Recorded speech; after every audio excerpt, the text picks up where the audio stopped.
Okay, guys, thank you very much, everybody, for joining us.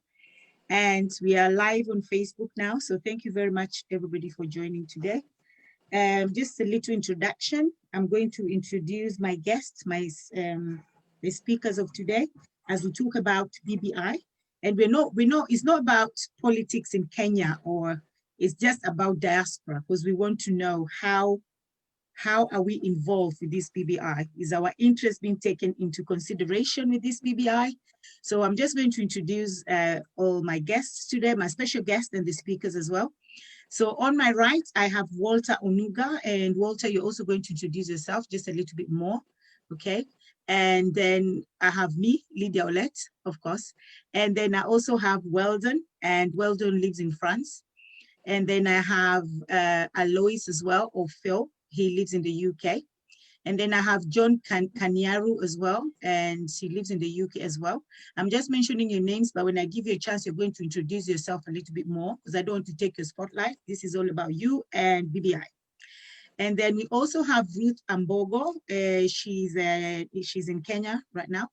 And we have Langat as well, who is actually in the dark. I don't know that he paid his bill, electricity bill. Okay, he's coming up. So we have Langat as well. And then we also have Dennis Odipo as well as our guest, okay? So thank you very much, everybody. So I'm going to give this chance to Walter first to introduce himself. So Walter, thank you very much. If you can just take over and introduce yourself. Thank you, Walter. Good evening, everyone. My name is Walter Nunga. I live in London, and I work under traffic and enforcement in one of the boroughs in London. When it comes to issues in Kenya, I'm always getting involved. And the issue of BBI is one that is a bit of a mystery. And I hope we can discuss it and see where we are. Thank you very much. Okay, thank you very much, Walter. And now I'm going to, on my left here as well, I have Alois Muai, Alois as well, and I know him as Phil. So Phil, I think I'll use that name, Phil, because that's what I call you. So if you can introduce yourself, please, Phil. And remember, guys, when you're not talking, please mute yourself. Okay, thank you very much. Hi, everyone. My name is Alois Ngolu. Here I work as a probation officer, and I'm also a PhD student here in Leicester, doing criminology. In matters BBI, I'm not a constitution or anything, so I'm just a noisemaker like everyone else. And who's looking to see whether the interest of the key people have been taken into consideration, especially the people in diaspora and also our community. So hopefully that where our discussion will be, we'll bring the ideas there, the things that will not be mentioned, or the things that the BBI is either doing good or is doing bad, so we can have those discussions and see. Yeah, nothing much about anything else. Okay, thank you very much, noisemaker, as you called yourself. I'm just repeating what you say, so don't stone me. You said you're a noisemaker like everybody else. By the way, I'm not a noisemaker, so take my name out of that equation. All right, thank you very much. Okay, now I'll go to Langat. Langat, if you can introduce yourself, please. Thank you, Lydia. It's a pleasure to be here this evening. As you have said, my name's Langat. I'll just say the other two names. In Kenya, I'm known as Moses Eric Langat. I work at the Royal Botanic Gardens Kew in West London as a research leader in plant chemistry.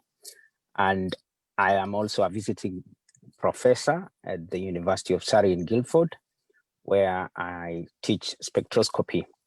I run projects around the world, and some of my projects are back at home in Kenya, where I was born, went to school, and was raised in two counties, County of Kericho and the County of Nakuru. And I have relatives scattered all over Kenya, and of course, all Kenyans are my relatives. So in terms of the BBI, I was a member of a steering committee that represented Kenyans living in the UK under the umbrella of KDA UK chapter that is being chaired by a panelist here, John Kariuki Kanyaru. So we were able to send a document to the BBI committee. And if you look at the stakeholders who sent or who contributed, you'll see that we are number 5 in that particular BBI report. So first, I'll be here today to probably look whether those suggestions by the Kenyans residing in the UK were captured by the report. And if they were not captured by the report, what do we do as a community of Kenyans residing in the UK? So Lydia, I hope that at the end of our debate, we will be able to know whether Kenyans residing abroad, famously known as the diaspora people, have had their issues considered. And if not, should we ask for amending, rejecting, or otherwise of the BBI proposals? Otherwise, I'm looking forward to a robust debate, and thank you to you for bringing together a wonderful team this evening. Thank you. Okay, thank you very much. I'm surprised this was just an introduction, but you're taking over talking about everything else. It was just an introduction. That's why when you're dealing with people with PhD, Jesus, hi, it was just a little introduction. The guy went all over. Anyway, thank you very much. And also on my left, I have John. John, who is also, I don't want to say who he is, but John, introduce yourself. Yes. Thank you, Lydia. My name is John Kariuki Kanyaru. I reside in the United Kingdom, and I'm a businessman, and my profession is HR. I come from Nakuru, Kenya, in a place called Njoro, and I am a keen follower of Kenyan politics, because I believe, obviously, politics is what determines all other aspects of humanity. As Langat mentioned, we participated with the BBI by collecting the views, and thank you for this opportunity so that we are able to dissect and see exactly what was captured and what was not captured, and obviously to hear from our fellow diaspora and a lady from Kenya, probably the next step. Thank you very much. Thank you very much, John. So I'll go to Dennis. Dennis Kosgei, please. Good evening, everyone. My name is Dennis. I live in France for some 5 years now. I have family here, and I'm keen in political issues, especially things that touches on foreign policy adopted by Kenya. And I will expound more on that when I get time. And I hope that we are going to have a very productive discussion that will help us move forward. Thank you. Okay, thank you. Thank you very much, Dennis. Okay, so I'll go to Weldon. Please. Good evening, everyone. My name is Weldon Correa, and I have been in France for the last 8 years. And I have been working with the French military for those 8 years.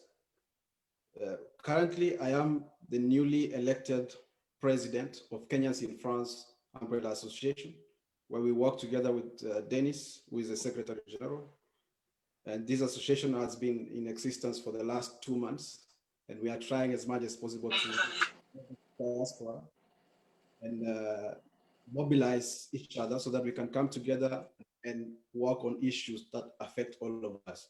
That's why we are here today, and I'm interested to know what the discussion that has been going on nationally about BBI, and I want to know if this BBI has captured the diaspora community in various countries. Thank you very much, and back to you, Lydia. Thank you very much. And we have our, okay, there's Dennis. I think Dennis is a guest as well. Dennis, do you want to introduce yourself, even though I know you're just a guest? Yeah. Hello, can you hear me? Yes, we can. Okay, my name is Dennis Adipo. I've been invited by Aloy, who called himself a noisemaker. Basically, well, he just told me 5 minutes ago that this was going on, and he knows I'm interested in politics and all that. And we have quite interesting discussions normally. So yeah, I'm here, see what I can learn or contribute. Yes, I live in Leicester. I've just finished my master's, so currently between jobs. Yeah, and that's more or less about myself, really. Okay, thank you very much. I wanted to leave the lady at the end because we are only two ladies here. But yeah, like you know, women will rule the world. Simple as that's it. So now, Ruth, darling, introduce yourself. Thank you. In the spirit of saving the best for last, my name That's is right. Ruth Ambogo. My name is Ruth Ambogo. I am a lawyer in training, a policy and governance specialist, as well as a political analyst. I run an organization called Center for Advocacy and Awareness on the Rights of Youth in Africa. And on Matters BBI, I was part of a conglomeration of young people across the country who came together and gathered views of the youth, and basically with a view of trying to represent what the youth view was and the concerns of the young people to the BBI task force. That was sometime last year, and also went to the validation process early this year. So I'm here to engage and to learn again from Kenyans in the diaspora. I might not be able to speak authoritatively on issues about Kenyans in the diaspora because I haven't lived in the diaspora. I've only been a visitor once or twice. So I hope to learn from you guys, even as I contribute on what I can authoritatively speak on, and looking forward to a fruitful engagement. Okay, thank you very much. Okay, so to start with our discussion today, I'll go back to you, Ruth. In fact, I'll start with you first, because you've been in the panel already before. I just want you to explain, highlight, and elaborate us for the viewers, because we have people viewing right now on Facebook, and a lot of people just like me, probably, I'm not a politician. I'm not really into politics.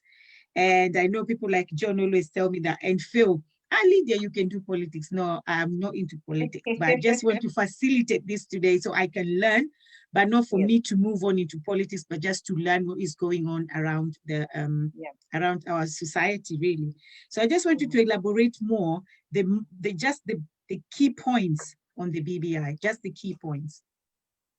Well, first, before I elaborate on the key points on BBI, I think it's always good to always go back and try and analyze where the journey started. So the Building Bridges Initiative process is one that began in 2018 when the president and Raila Amolo Odinga shook hands as a way of, just trying to restore the peace of the country. If we remember back then, we were at a very tumultuous time right after the elections, and there was a lot going on. People were, certain sections of the country were feeling dissatisfied as a result of the election's outcome, people feeling as if they wanted to secede. There was a whole situation that would have led to the breaking apart of a country that we have so much, fought for and worked so hard to build. And therefore, their coming together brought, there was the feeling that the handshake alone could not resolve the feelings of dissatisfactions, the feelings of exclusivity, the feelings that, that Kenya belongs to a few people, that the handshake alone could not resolve that. And therefore, the Building Bridges Initiative process was initiated in 2018, and they went around gathering views on a 9-point agenda of issues that Kenyans identified to be issues that had been separating them. So these issues that we are talking about in the 9-point agenda, I might not be able to mention all of them, but they include questions such as rights and responsibilities of citizens, national ethos, lack of national ethos, inclusivity, the whole question of lack of inclusivity, devolution, basically trying to see how do we strengthen devolution, the question of corruption, the question of divisive elections, and basically shared prosperity and security, safety and security. It was a 9-point agenda. So basically, Kenyans were submitting views around this 9-point agenda. So now when we came to the first launch of the very first report, the first report gave the suggestions that Kenyans had given, and the second report was a validation of those particular suggestions. And just to go into these suggestions, because remember, these were coming from Kenyans. Kenyans were saying, this is what we hope to see change. This is what we hope to see improve. These are the kind of reforms we hope to see initiated.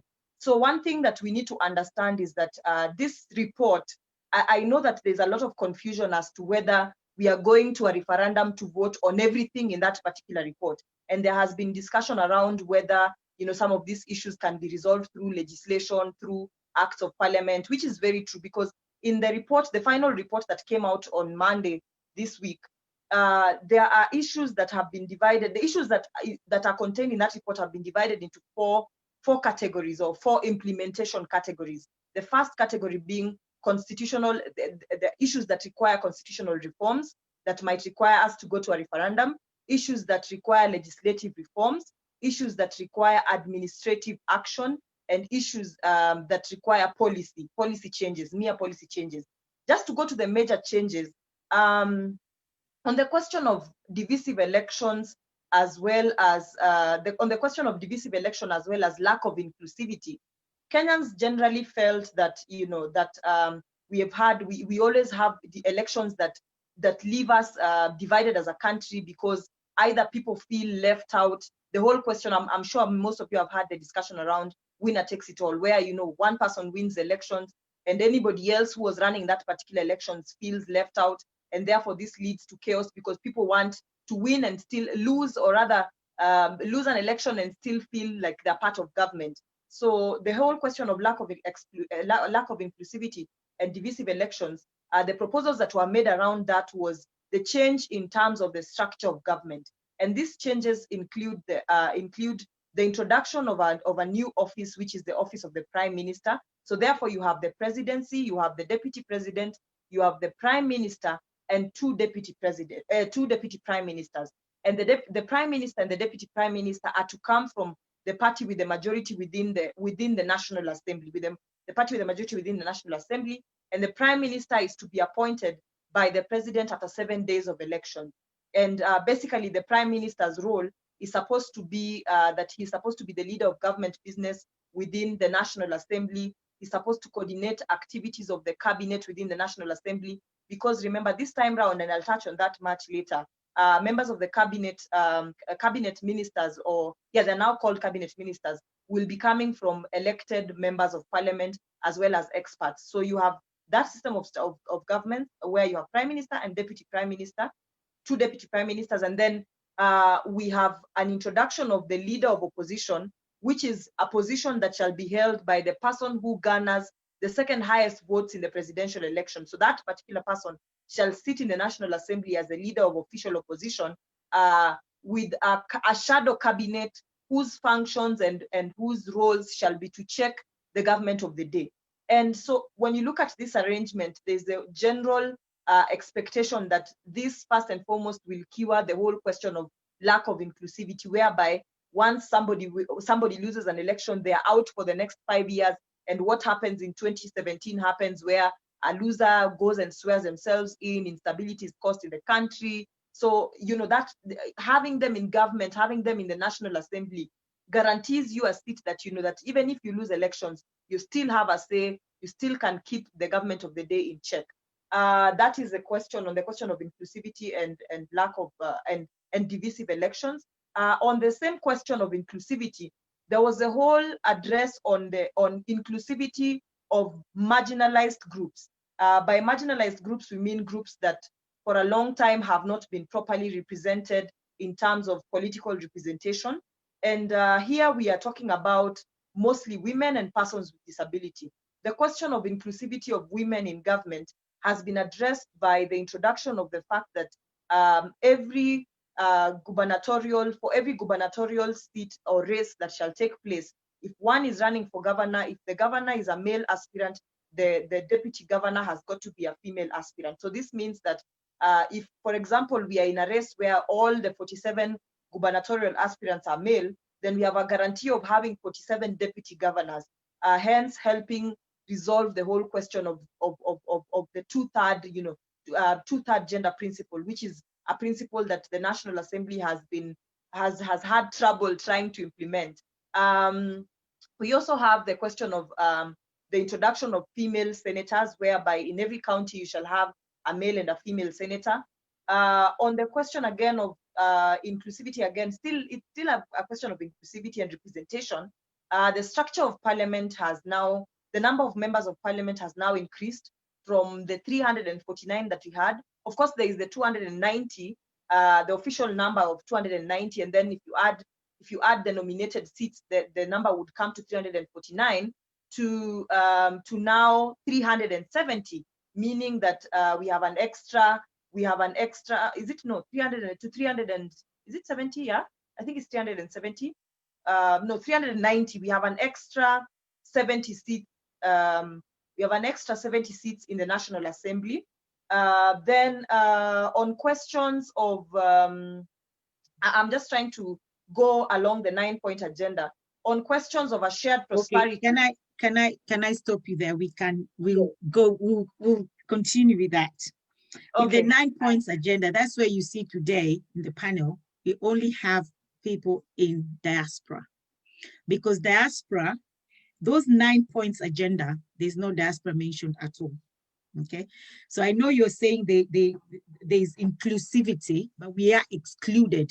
I don't think our voices mean anything in Kenya. So when we're talking about exclusion and people being included and excluded, diaspora, totally we are excluded. And that's why today you see diaspora. Everybody here is from diaspora apart from yourself, who and they're angry, they want their voices to be heard, and that's why they're here today.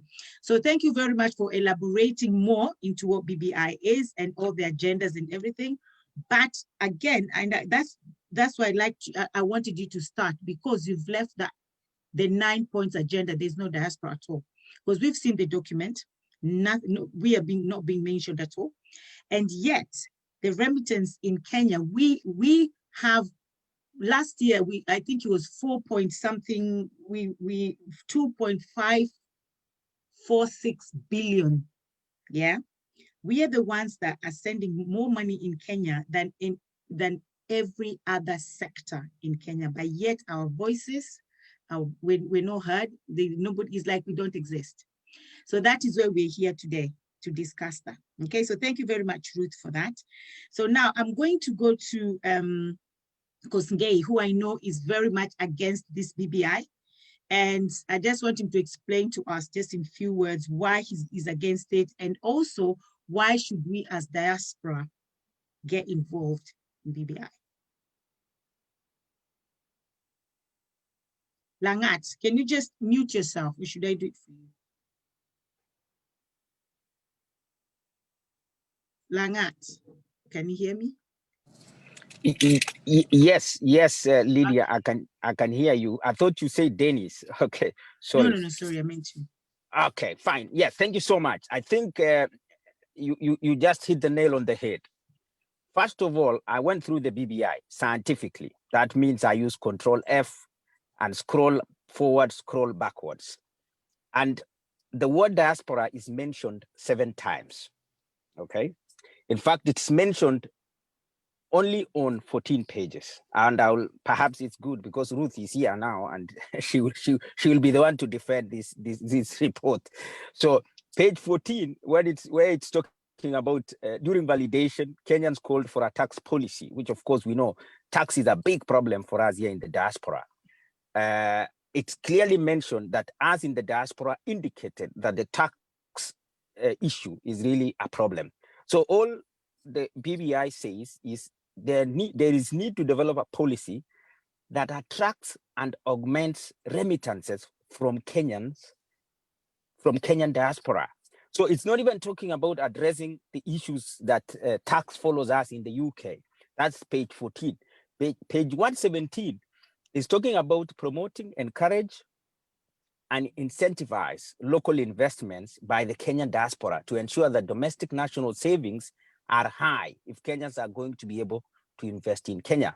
Here it's proposing 2 or 3 administrative measures: enhance the existing investment authority to ensure promotion of local investments, including Kenyans in the diaspora. Page 119 is talking about offer more incentives, protections, and ease process for diaspora remittances and promote savings and investment in Kenya. And then they talk about implementation mechanisms of creating a government agency responsible for promoting investing and saving, blah, blah, blah, about Kenyans just sending money to Kenya. Page 167, diaspora proposal on constitutional amendments.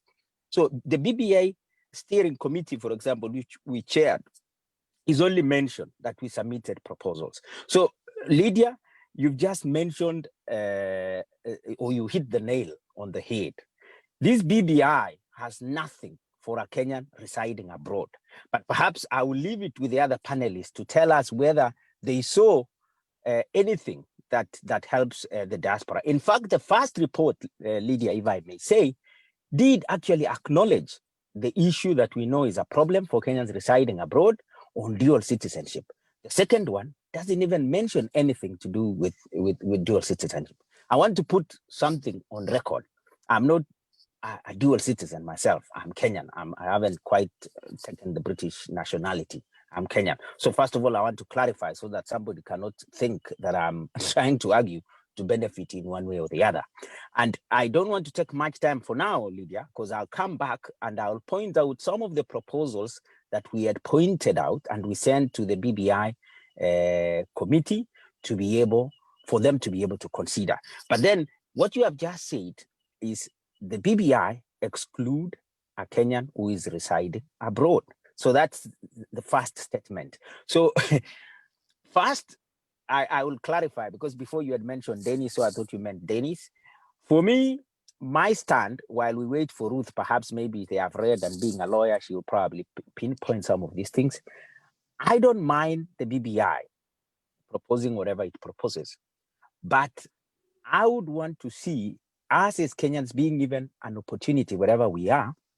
In fact, we are able to pay for the lawyer, Paul Mwangi, or who, to come here and give us more interpretation of this BBI, take more points from us in the UK and go and put it there. When I read the BBI, for example, I really don't care who is Raila Odinga or who is Uhuru Kenyatta. I know they are president, the other guy is an ex-prime minister, but for me, I really don't care, because I'm here, I'm living alive in the UK. All I want to see is Kenya being led well. So in that particular case, I don't really care who is William Ruto, for example, in this case, because I want something that is just for the entire country, from Garissa to Mombasa, from Kisumu to Aji, whichever point. So let me leave time for the other panelists perhaps to say, but I hope Ruth has picked my arguments, and then maybe she can point out where in this document does a Kenyan residing in the UK really feel included. Okay, thank you very much, Langat, for that. I'll go to John, because I know John, John is actually the president or the chairman of KDA. So John, please, if you can just take over from Langat. Thank you, Lydia. As I speak today, I come as a person who obviously has been embarrassed reading the report, mainly because, as Langas mentioned, we took our time, we paid hotel bills to write a report that captured the wishes and the ideas that the Kenyan in UK had. And when I look at that report, as Langas mentioned, there are very few areas that diaspora is mentioned.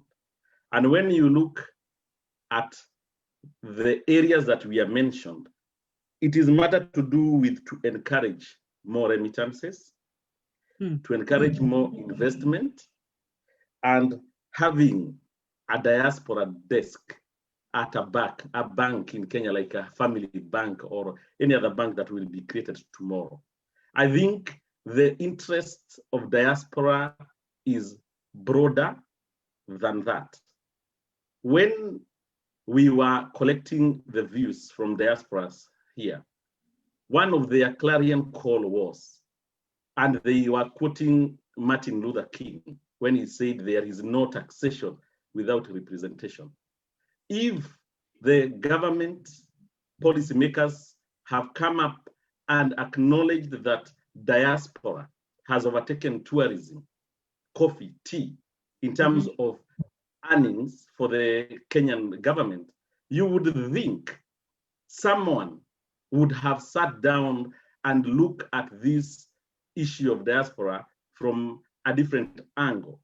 This is a take policy where they want remittances, but it is not considering the conscience of diaspora. Some matters that bothers diaspora relates to citizenship, and I don't need not to explain what went through with Muguna, whether he was right or wrong. And also, diaspora has never been taken any serious, and this document actually emphasizes on that. I saw our government going to borrow some money from China. If diasporians can send 300 billions to their relatives and whatever they do with that money, what do you think if there is a diaspora bond whereby we are buying a guaranteed bond from the government to build our nation? Money will pour into trillions, but there is no any positive engagement towards matters diaspora, apart from expecting some monies coming from us. So obviously, it's a shame.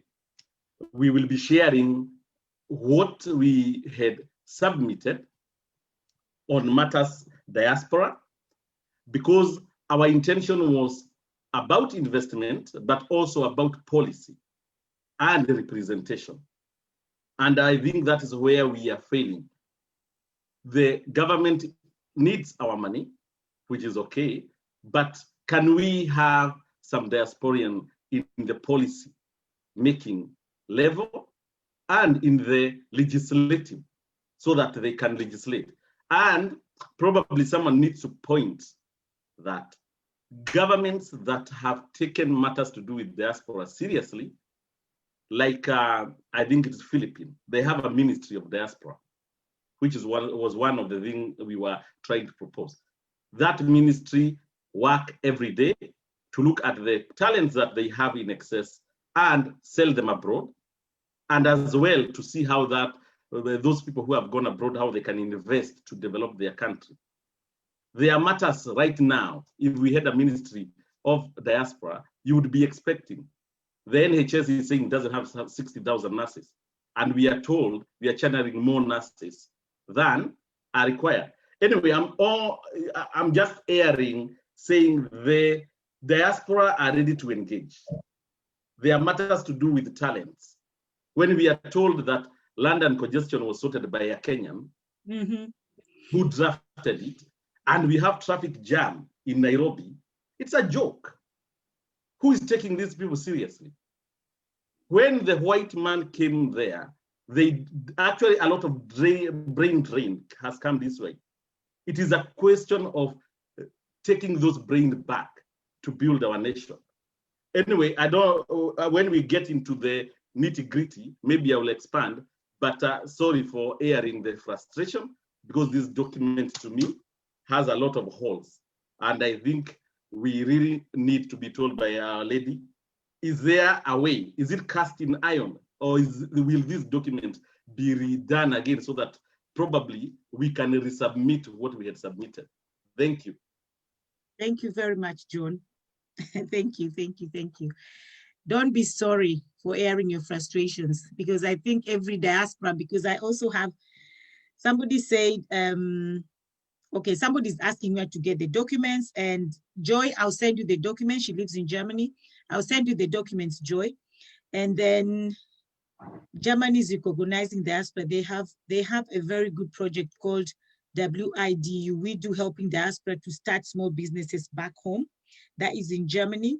And then someone says, good discussion. I know BBI is current affair in Kenya today, but it is time we took ownership of small projects in our countries that can have direct effect to our communities without expecting the government to engage. BBI or no BBI, we are falling into the political stereotyping.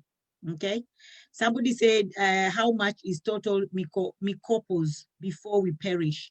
Somebody said we do have diaspora SACCO. Someone said BBI is just a matter of blah blah blah.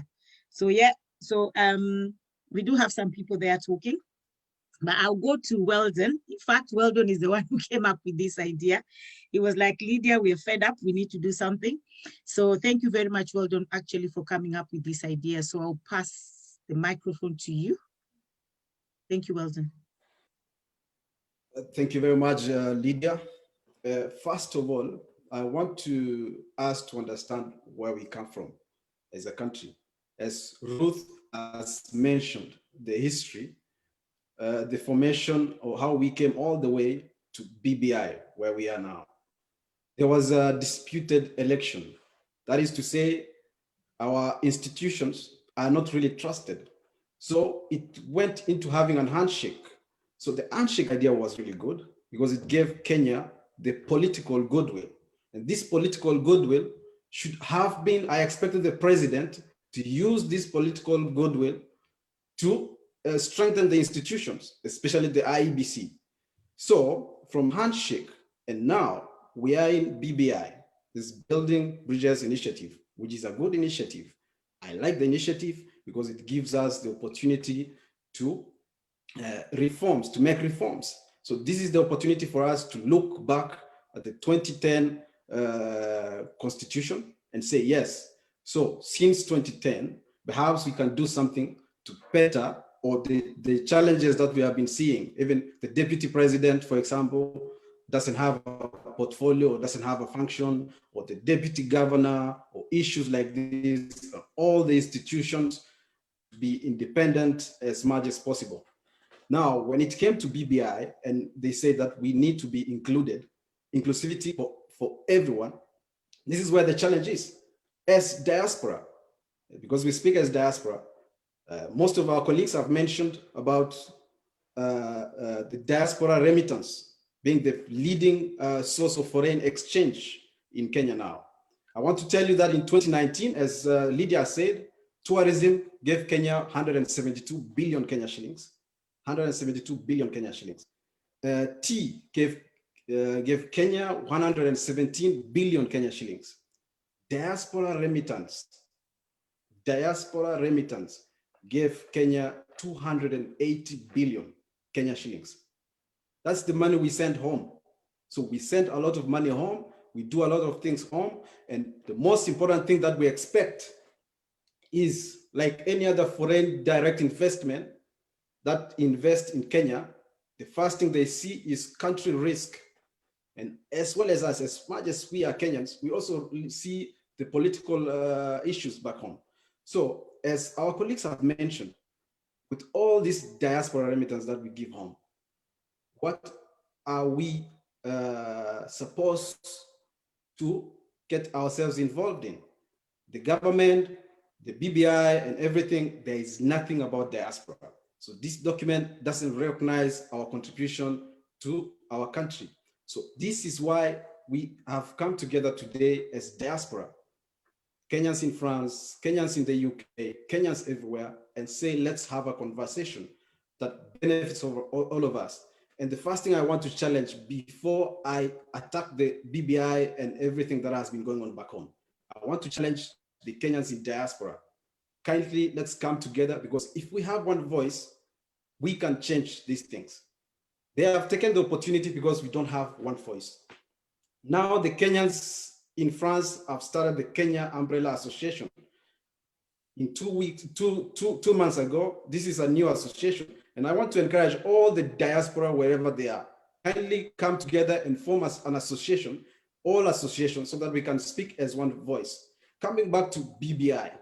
BBI for us, for me, I think it's a document. It gives us the opportunity to talk, to have conversations, but we say we are not included in this BBI. So for me, I would like to see that when there are changes, or that they can give time so that we can make amendments and we see ourselves in that BBI. And to mention about some of the things that benefit diaspora as well are things that like elections back home. If we have a IEBC that is good, that will help Kenyans do or exercise political or good elections with correct process, peaceful, it can give us time and everything to invest back home. So when we don't have political goodwill, it's very challenging for us in diaspora to have investments. Because, for example, if you say someone from Central to invest in Kisumu, it's very difficult.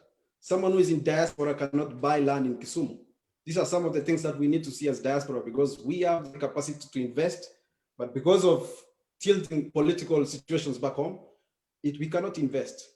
So I want to ask all the diaspora to come together and we make this discussion ongoing, and we push the government, we use our embassies, we make possible ways to make sure that our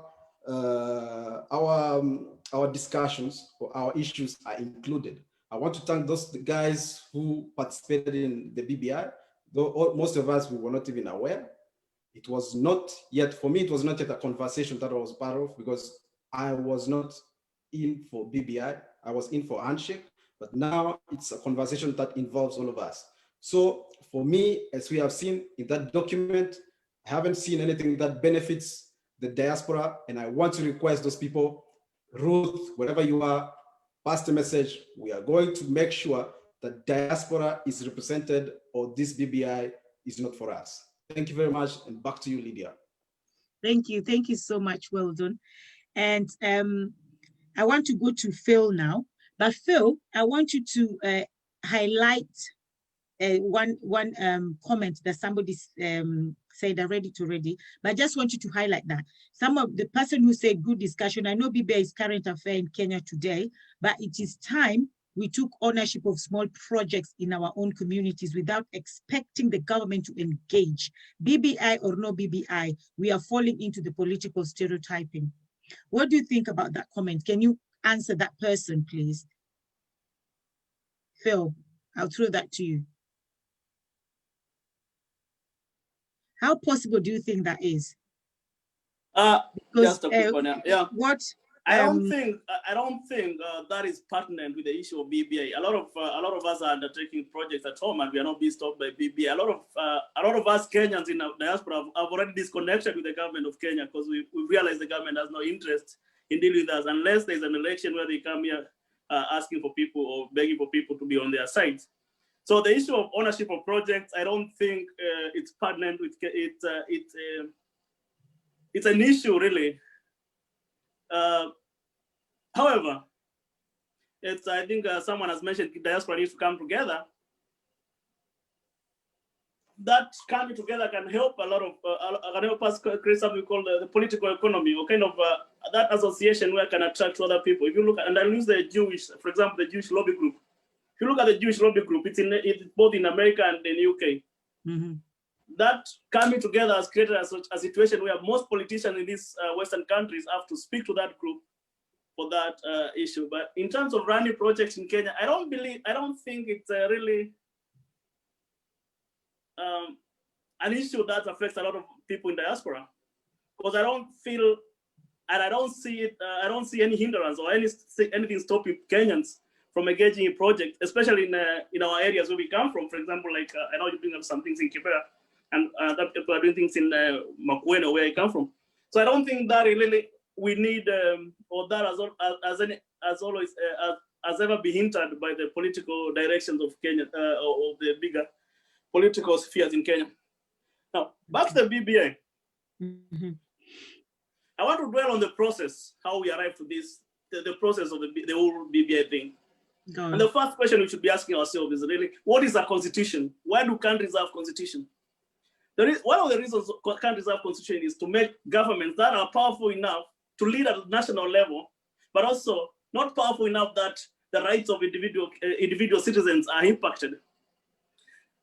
If you look at the situation during the Moi time, we had such a system where the government was so powerful enough at national level, but the rights of individuals Kenyans were not being taken care of, or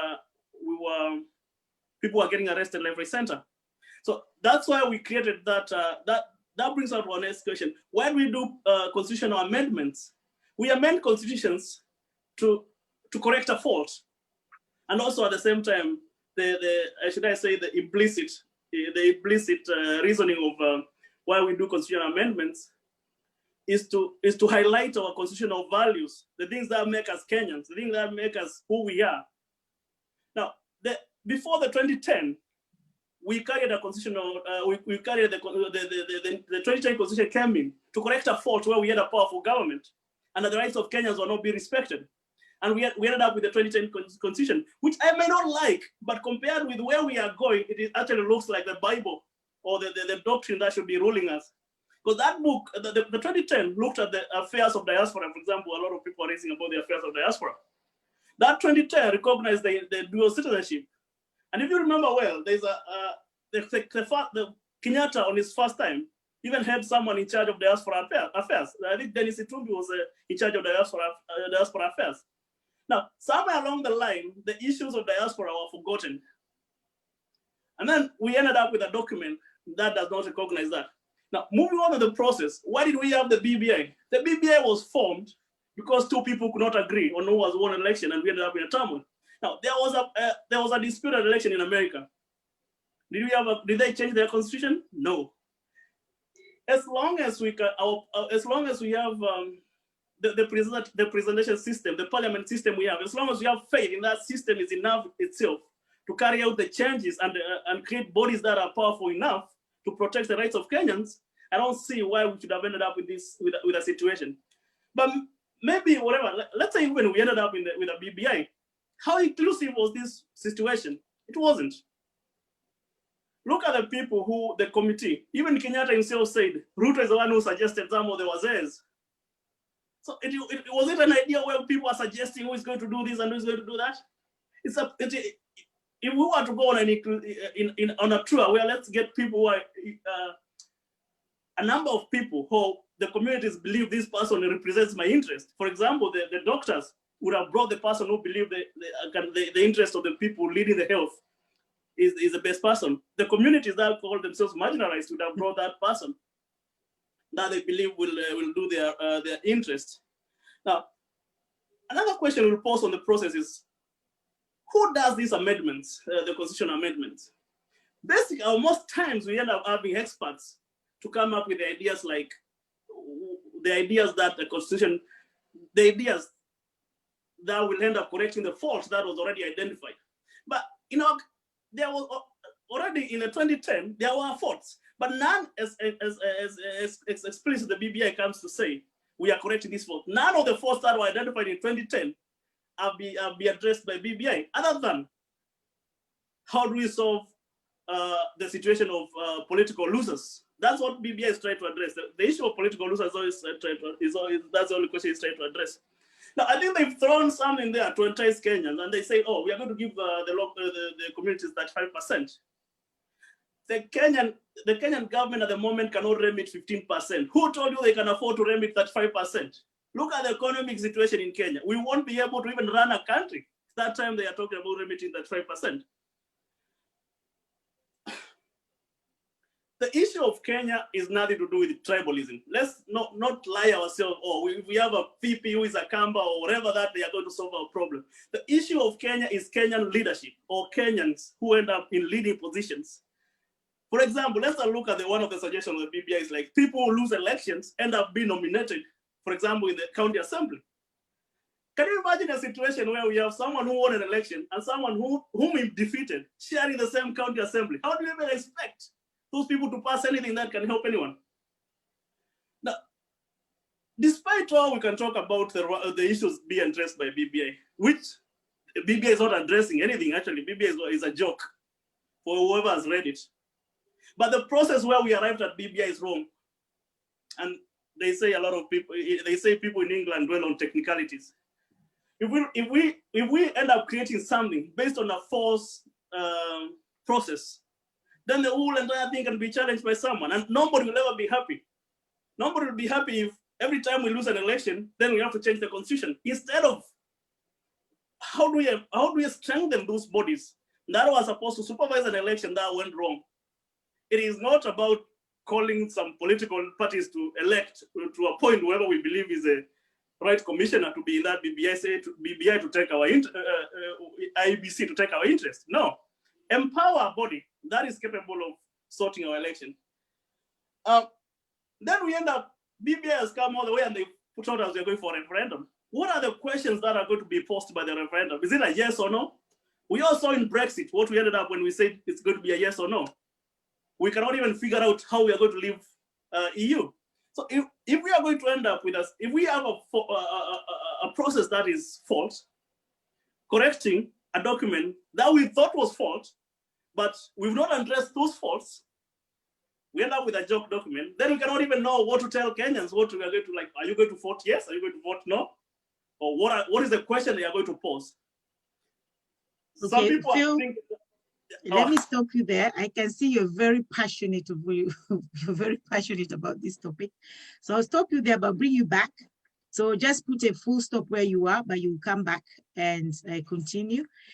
So I also want, because I also want Ruth to come in and answer some questions, because I know there's a lot of questions that have been thrown to her, and probably she'll take 3 or 4 to answer them, probably not all of them, because I know there's a lot. But before I go to Ruth, I'll go to Walter.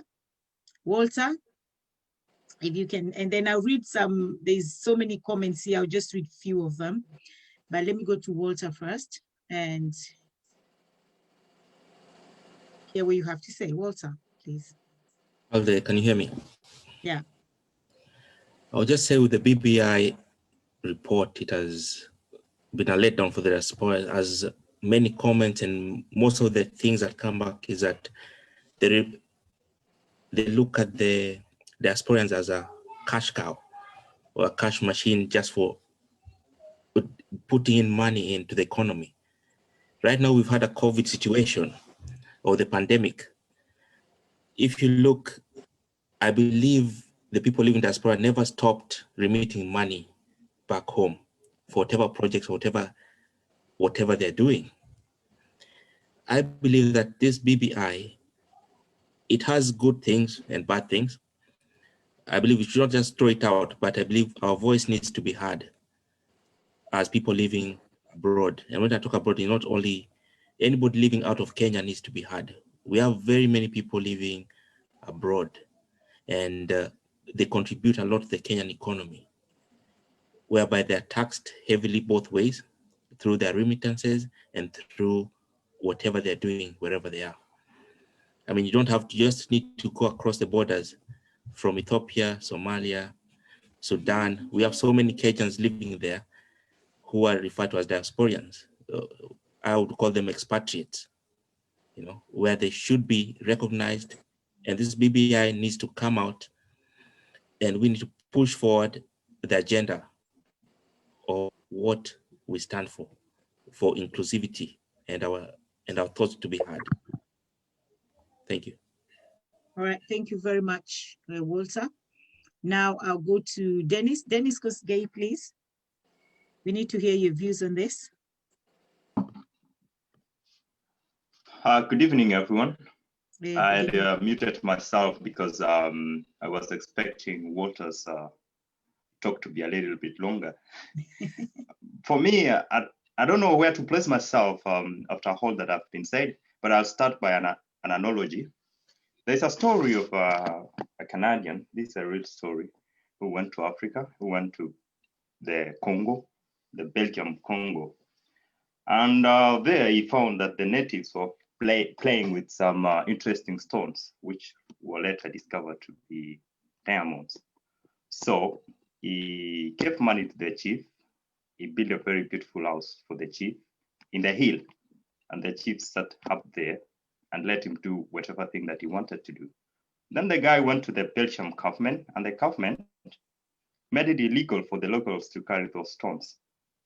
And after some time, evolutions took its course, and eventually the Congolese who were living in that place were forced into labor to work for the Canadian person. And there was no revolt for a very, very long time because the king or the village chief was in his very warm, beautiful house in the hill.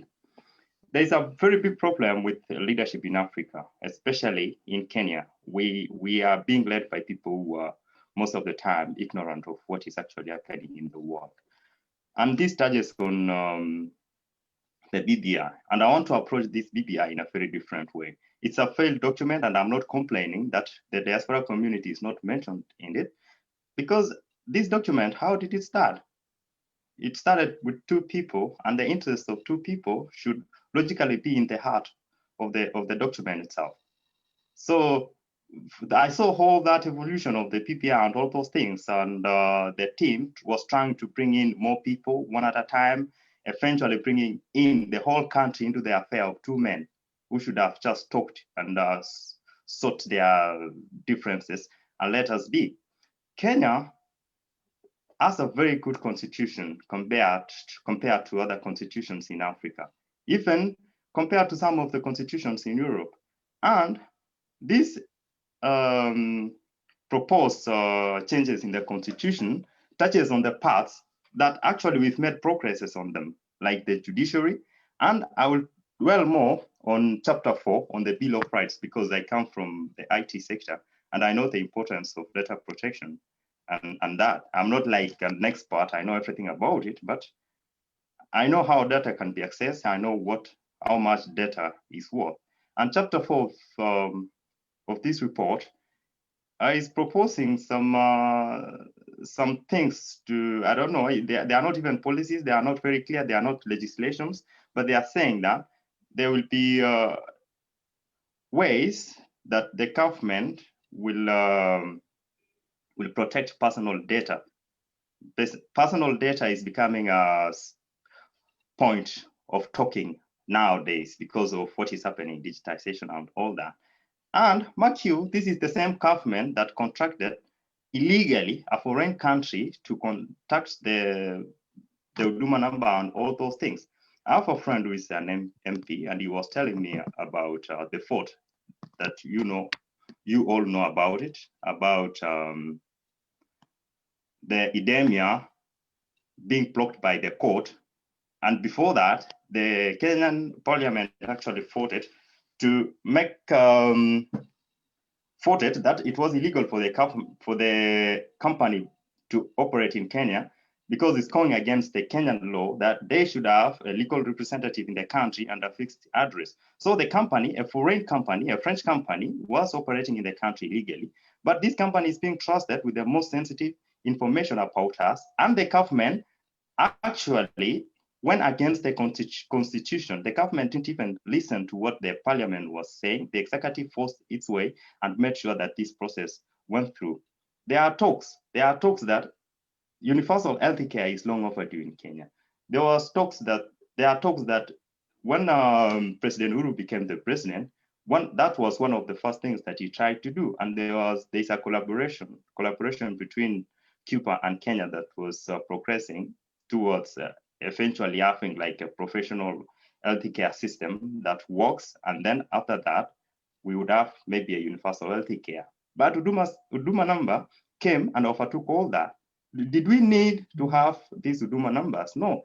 I think everything, BBIs and all those things, I think there is, I was saying I'm going to base my argument on foreign policy. I think Kenya is being influenced in the way, not just economically, but also politically by foreign countries, especially France and America. And most of these things that we are signing between these countries, we don't even know anything about them. And BBI actually is not an affair of all Kenyans. It's an affair, up to now, we've seen very clearly that it's an affair of Uhuru and Raila Odinga, and the people who wrote it, actually, they lack the technicality to explain the solutions. They lack the technicality to show us actually what are the solutions are they giving to the problems that we are having.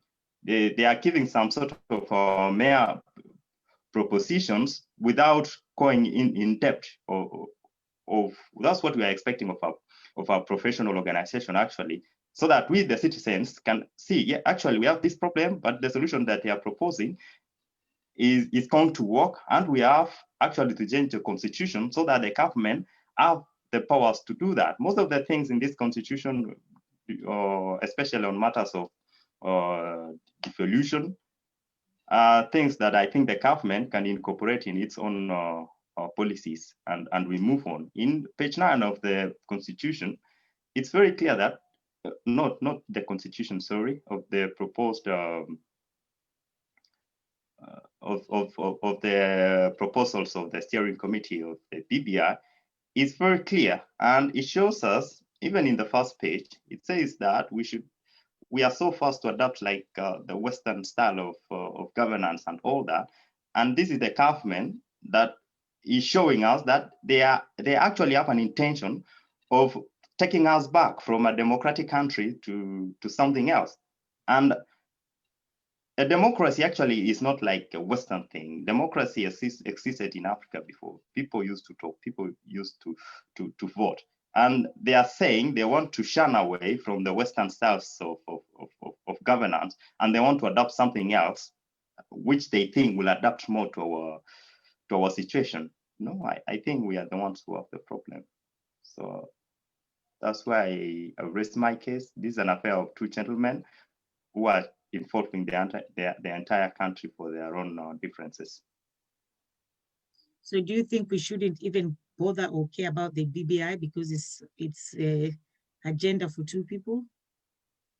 Since it's here, since this thing is here, and if we are courageous enough to see it as it is, and if our interests are not captured in it, I think we have a responsibility also to point out that things are not correct, and we have a responsibility to resist it and organize ourselves in a manner that we are able to influence policy and capture attention of people who can listen to us. For me, we should work, not we, actually, personally, I think it's my moral responsibility to work against this document. It does nothing for me. Okay. All right, thank you. Thank you very much. Dennis, we have two Dennis today. So the other Dennis, the other Dennis that lives in the UK, because the other Dennis lives in France. So the other Dennis, yes, can we hear your points, please, before now, and then we can go to Ruth. But when I finish with Dennis, before I go to Ruth, I'll just read some comments, and then we'll go to Ruth. We also have some guests, but I'm sorry, guests, you won't be joining in the conversation, but just maybe if you want to comment on something, just type it on the chat and we're going to read it. Okay, thank you, Dennis, go on. Anyway, as I mentioned, I was just informed about this 5 minutes before I joined. I think Dennis has coined my views, really. I think BBI is just a checkbox. I mean, the diaspora being invited to, I think, what's his name? There's a gentleman who mentioned that there are groups that were invited to give their views as the diaspora, and I believe that's John and John Langat, yeah. And I believe there was the Kenyan patriotic movement that was heavily involved with other groups like John. And I think, anyway, I saw that none of their recommendations were included within the BBI report. So I think strongly, I believe that that was just a checkbox activity like other projects that are normally part of the Kenyan government project.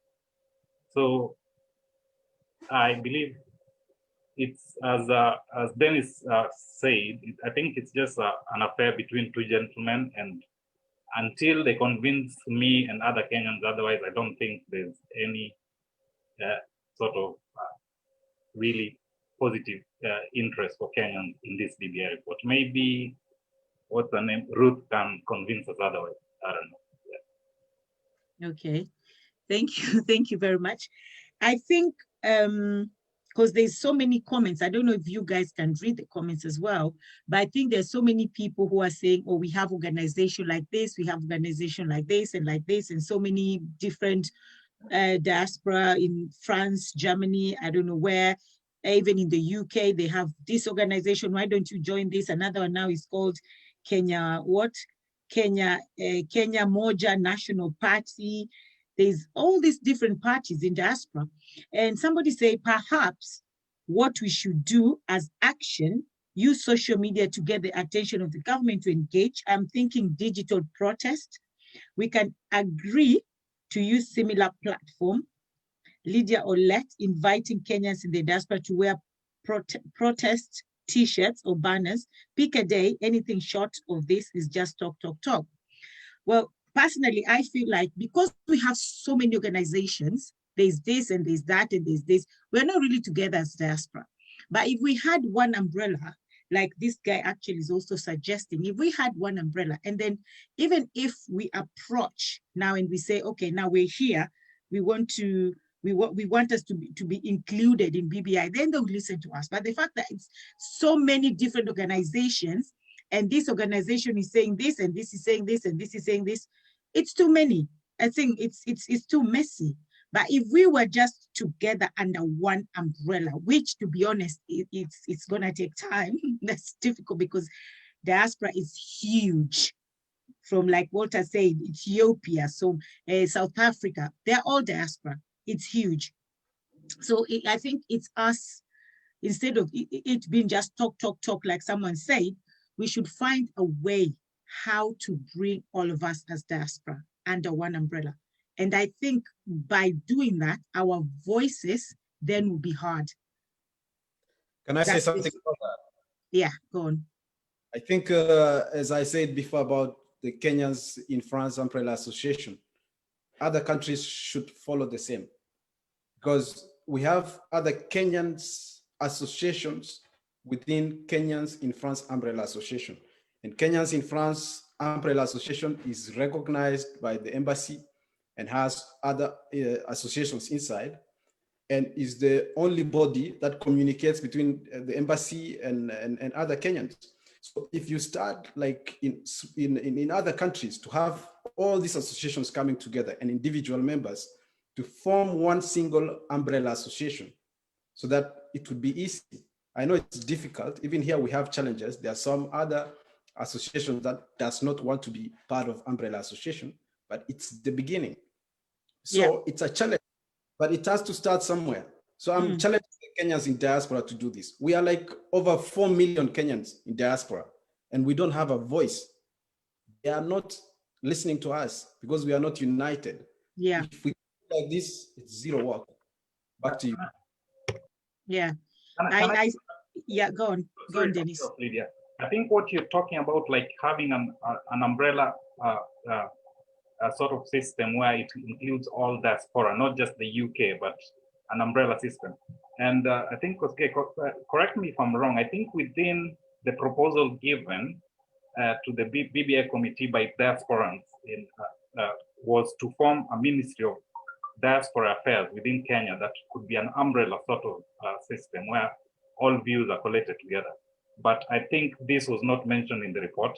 And I think this was one of the major recommendations that diaspora had given, that a ministry to be formed in Kenya, a ministry of diaspora affairs. So if this was completely ignored and it's not mentioned anywhere in the report, I think that's just a sign that they feel it doesn't really matter.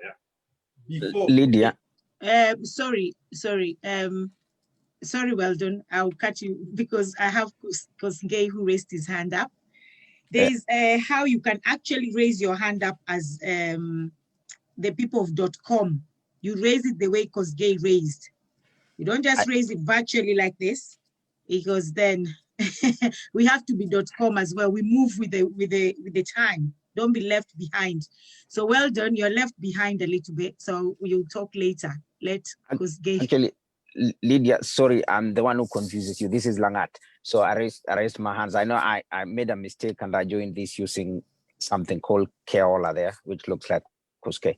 Well, I just wanted to point out that we had proposed, as what the BBI proposes, new objects for the country. For example, they proposed a new World Development Fund, and in that they also proposed the Youth Commission. So we were expecting them to come up with the Diaspora Commission. And we had proposed, for example, that every mission abroad to have a diaspora attaché who will be able to cater for the interest of the Kenyans residing in the specific countries.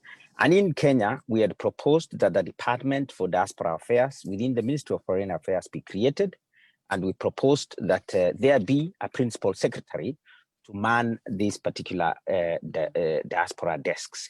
We also proposed that we have diaspora as a special interest group, and we would have been pleased to see that the same way they have proposed a new Kenya Police Council, or for example, the Youth Commission, or for example, the World Development, or even the new Judiciary Ombudsman, we expected, as with the statistics that have been mentioned, including the remittances, which top over 280 billion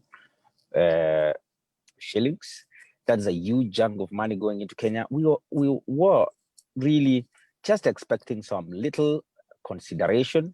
And what the Diaspora Commission would have done, it would have ensured that we have specific interests within specific countries being catered for. So I think when Ruth talks about this, perhaps maybe the best thing we want to see is a situation where such kind of amendments or suggestions are taken care of. In fact, one thing that I see myself from where I sit about the BBI, to add on top of what people like Dennis, two Dennises have said about the BBI being an interest of two people, to me, I think I will exempt Raila Odinga here a little bit. I don't think it was an issue of the handshake. I don't think so. I think it was an issue of the president being unhappy with his deputy president, and at the same time being unhappy with the CJ. And in fact, the BBI was brought about because the constitution that we have empowers specific positions within the country. Therefore, the president's hand were tied. He couldn't sack his deputy president. So in that particular case, he needed to ensure that perhaps people who come into positions of presidency in the near future would have a leeway to be able to deal with their deputies. So to me, I think it's nothing to do with the handshake. I think the handshake happened because the president and the deputy president had their issues, which were beyond them, and the constitution didn't allow one to punish the other. Therefore, we are now coming in to correct what ought to have happened. And the constitution allowed the president to sack his deputy president. Perhaps we wouldn't be having the BBI in the first place. So I think this is a situation where the system or the deep state or the people around the president trying to get into the deputy presidency position, and at the same time, the CJ's position. And I think we shouldn't allow the country to go this direction where since you are in a position of power, you can then just create something that, you use it to punish other people when you differ.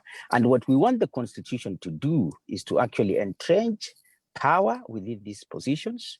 In fact, I don't want to talk too much, but looking at what the BBI proposal, for example, says about the office of the prime minister, and it is very, very clear who the prime minister ought to be.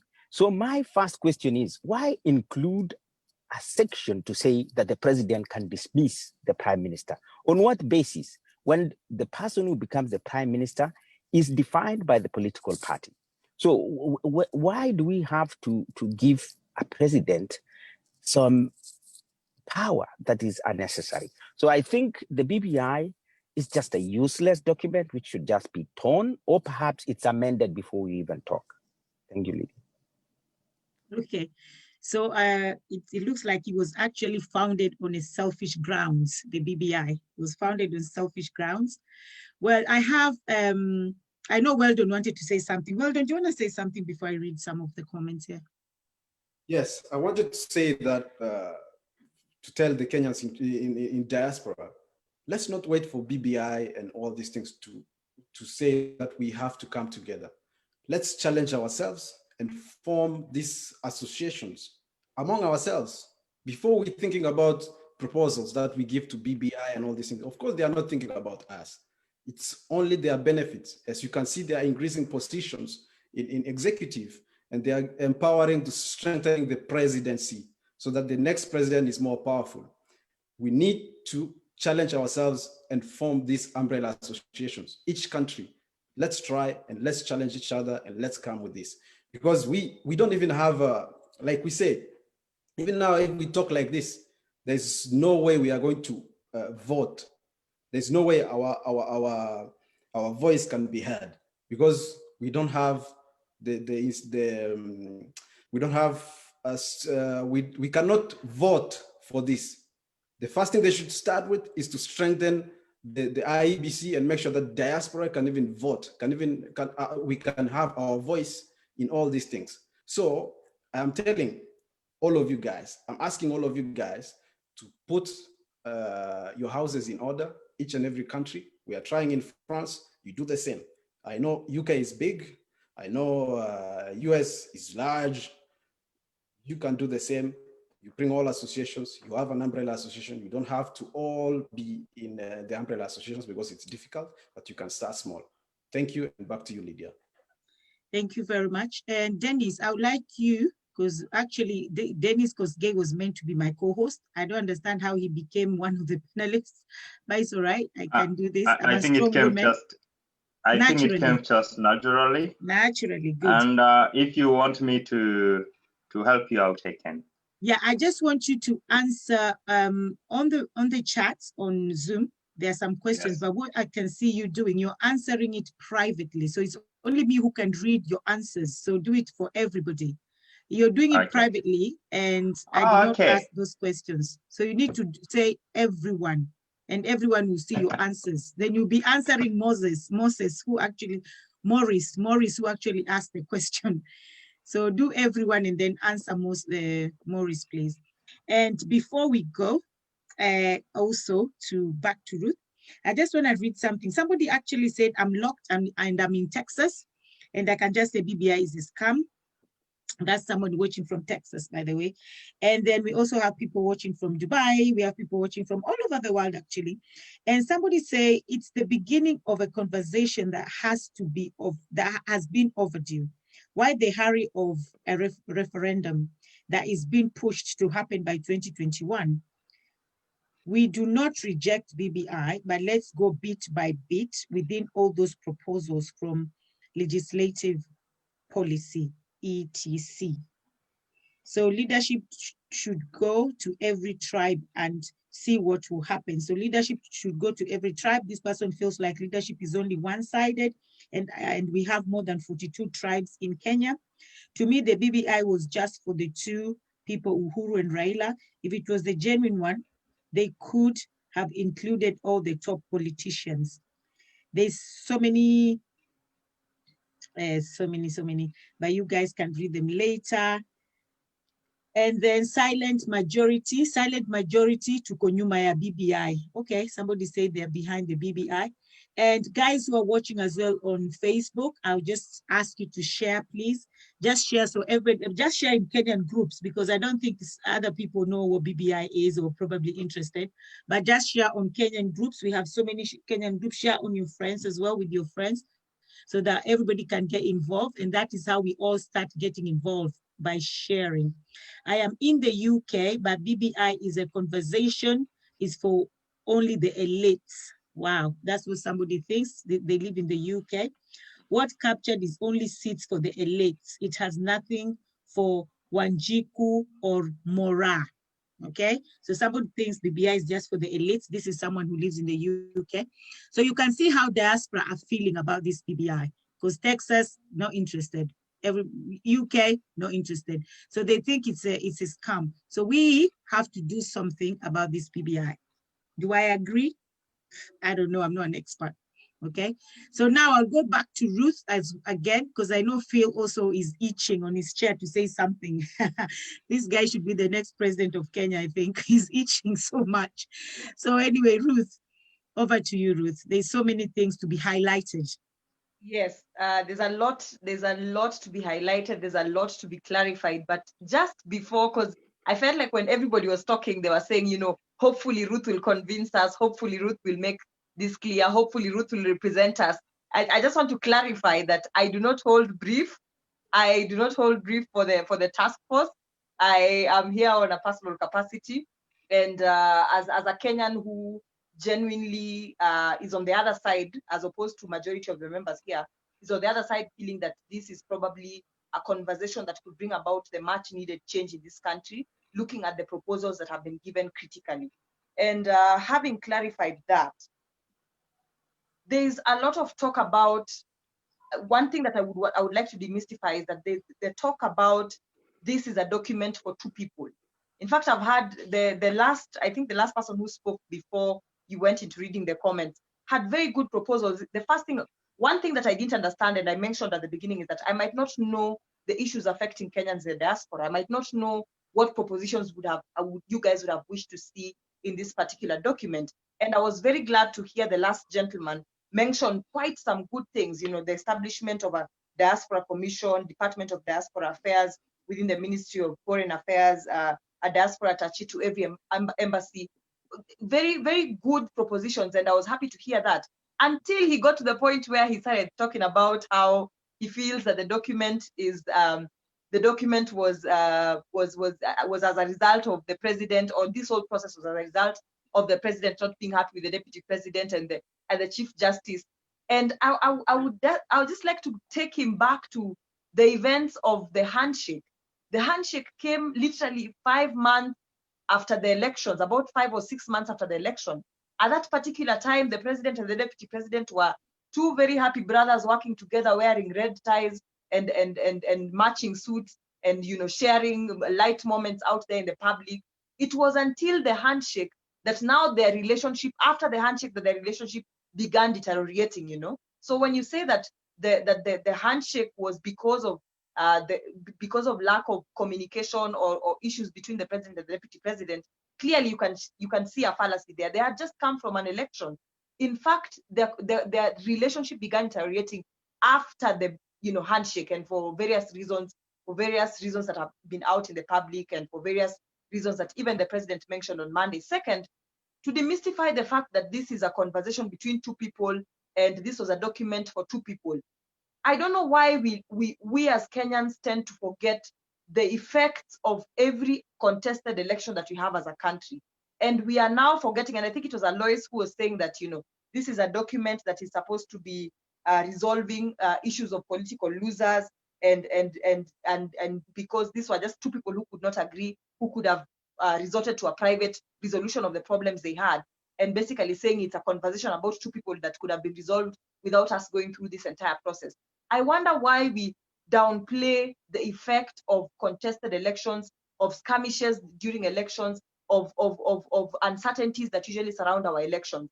And what usually happens around every other election is that just before the elections, we have uncertainty, we already have fear going on.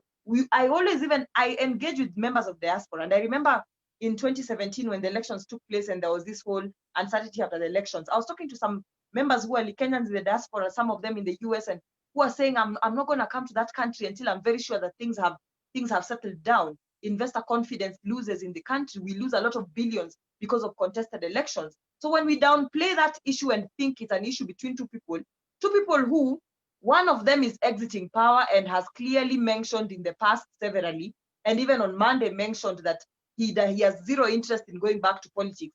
And another who, even if were to go to power, would probably spend 5 years in a position of power, a one-term presidency, or probably, if it's to go too far, two-term presidency, and exit this particular position. So if we are to remove our mindset from looking at BBI as a document for two people who are resolving their issues that could be privately resolved, and look at the impact of the elections that we usually undergo. And you know, the thing is, it's not the first, 2017 was not the first contested election.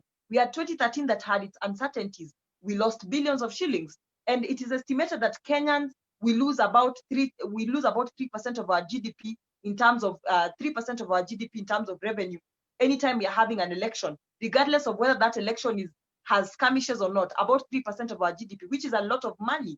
So I think when we look at the bigger picture, which is, this is a problem we've had since 1992. 92, we had issues with our elections. 97, we had issues. 2007, we had issues. 2013, a bit of uncertainty here and there. 2013, a bit of uncertainty again here and there, that cost us billions and billions of shillings. Yet we have a solution that is saying, how do we increase inclusivity?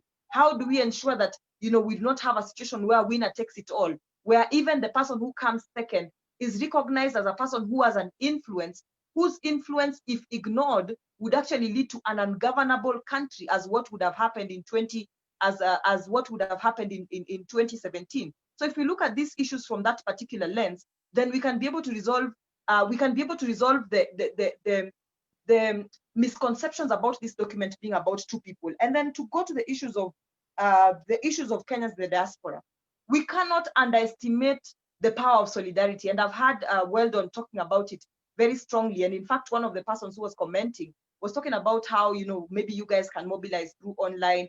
Let me tell you, women were able to achieve the gains that they have achieved right now because of the solidarity that they put together to demand for what they wanted.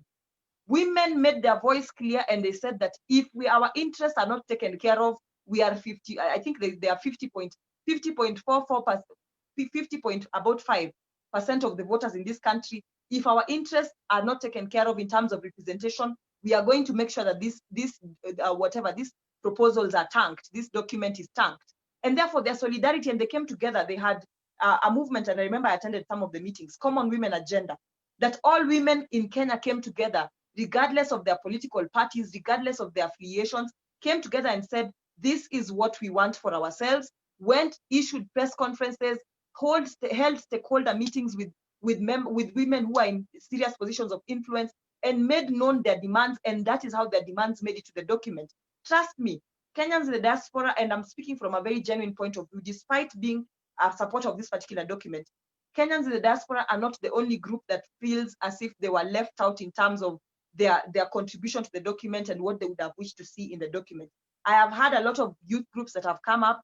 Just the other day, I think 2 days ago, a youth group came up and gave a whole lot of suggestions, and they were saying, if this is not included for the young people, yes, we agree that you have given us all these good things, but if this is not included, we are not going to support it. You know, persons with disabilities came out last week on Sunday and spoke about their issues. And so for me, I think I'd like to just pass on that particular energy and motivation that the women in Kenya had to Kenyans in the diaspora, because the issues that you are raising are very critical issues such as the fact that you guys are viewed as you're viewed as mere remittance remittance body. You're basically a body that remits taxes to Kenya or remits revenue to Kenya, and yet your rights of representation are not talked about. Your citizenship issues are not talked about. You know, the fact that you need representation in terms of not just legislation, but also in terms of policy making. So I think the issues you're raising are very critical. And if I do not get any other chance to speak, I'd like to say that I might not be in touch with the task force, but I have avenues of persons who might be able to influence decisions here and there. There was a whole question of whether this is the final process. That's a question that everybody is asking themselves, that whether groups that are coming up right now with suggestions and saying we need this incorporated, whether their suggestions would be incorporated or not. So that is something that I also do not know, but I've been hearing talk here and there, you know, these conversations in the corridors of power, that there might actually be an opportunity. I'm not so sure, but this is not a guarantee, but in case that opportunity presents itself for people to give further suggestions that they'd like to see, for groups that are feeling left out to give their input, I hope that you guys would be able to come together, explore all avenues, and be able to represent your interest. And the other thing too, you know, right now government is really monitoring, and I'm very sure about this. Government is really monitoring what is happening on our media circles. Government is monitoring what people are saying on media, you know, conversations on media. How about Kenyans in the diaspora find a way of having their representatives on some of these media conversations? You know, right now, most Kenyan, if not all, Kenyan stations are holding most of their interviews via Zoom. Some people in studio, others via Zoom conversations. Why don't we find a way of, I can help facilitate that find a way of how we can have representatives from Kenyans in the diaspora chipping into this conversation? Because if your voice is not heard, especially this particular time, then it is very easy to ignore you. If there is no pressure from your group to government that you feel that you're left out, if there's no pressure, if there's no presence and pressure and that vocal expression of what you feel, then there's a high chance of being left out. This would have been a perfect time for Kenyans in the diaspora to actually recommend to have Kenyans in the diaspora, to have the diaspora, basically have a diaspora constituency and have rights to vote for a member of parliament who would represent the interest of Kenyans in the diaspora. And yeah, so, you know, sorry, Ruth. Ruth. I'm just reading our comments, and a lot of people are actually disagreeing with you right there. And I think all these people are people in the diaspora. And I also have Langat and Dennis who also want to interject in there. And there's a lot of people, somebody even say, oh, can you stop lecturing us and just talk to us about the BBI? I don't think BBI is about Uhuru. So there's a lot of people actually. Lydia, allow me to clarify. My passion tends to sometimes be mistaken for a lecture. So whoever thinks I am lecturing them, I really apologize. That's how I talk in all my interviews and all my conversations. I apologize. And Lydia, They say, Lydia, since you have mentioned my name, I should come in. I can see my chairman, John, there is raising his hand, like analog style when we have the digital styles. I know, I don't know why he did that. So I think probably I shouldn't pick him. Yeah, so first of all, Ruth, I am the gentleman who gave a raft of suggestions. This raft of suggestions, including, we even gave a very interesting one for rotational presidency, all right? Splitting Kenya into several regions and ensuring that the presidency, you know, rotates rather than it becomes a ping pong between the Kikuyus and the Kalenjins as it has been, and it may, who knows, it may seem to be happening. So first of all, you've been speaking very well. First, and it gives me great pleasure to pay tribute, first of all, to lawyer Philip Nzamba-Gitonga, which of course he passed away recently, and we all know he was a member of experts on constitutional review that drafted the new constitution. It may not be new anymore now that we have the BBI. So first of all, we lack confidence in the diaspora because we gave wonderful suggestions, which you mentioned, for example, creating a diaspora attaché desk.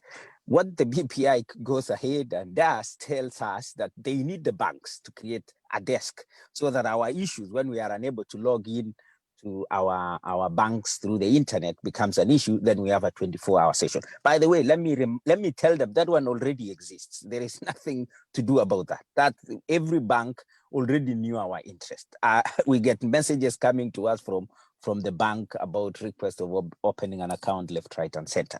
So I think what we lack at the moment, and yes, you have mentioned a very good thing, and we want to challenge you to follow its suit by ensuring that we have a media presence where we can take this debate now to one of the leading TV channels. So we send you back to get us that slot very, very soon, so that we can come and actually read out some of these proposals which we gave. And the proposals were not written by individuals. These are proposals that we collected using emails.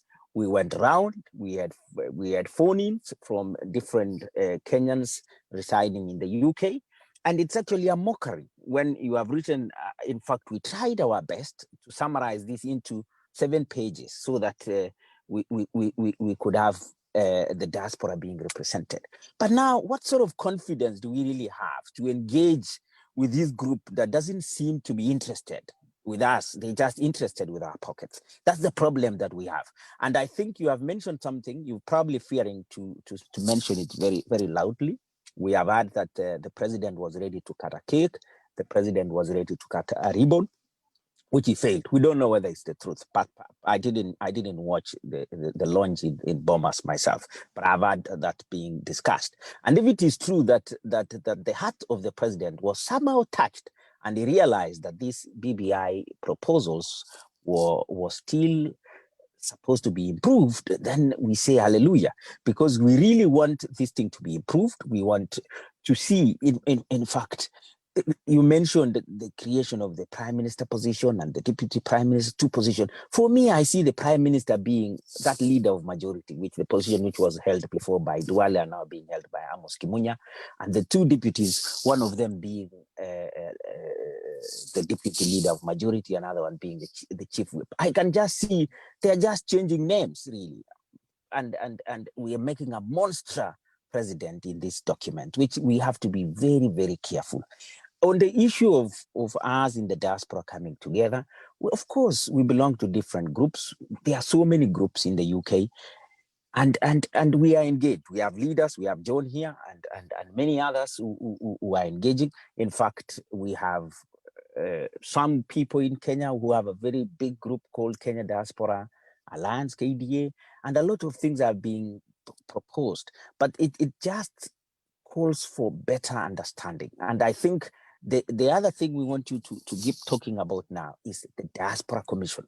So when you get an opportunity, can you push that for us? Perhaps maybe we will set up a small steering committee to come up with exactly what that commission can do, and that can be very useful. Thank you. Back to Lydia. Okay, I was muted. Thank you very much.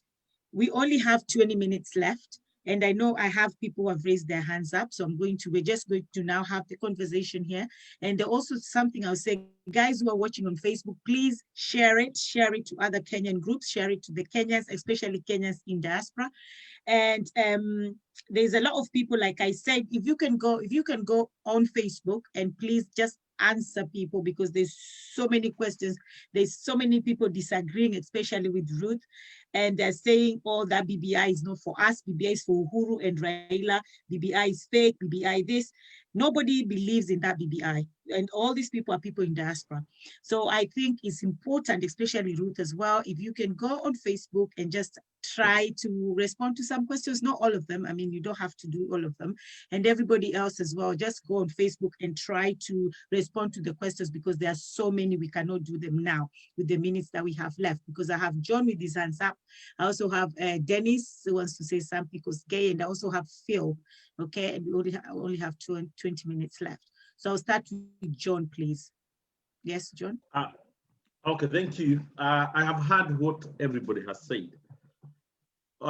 Just to give a brief, when we went into collecting views for the BBI, most people in the UK were against the whole thing.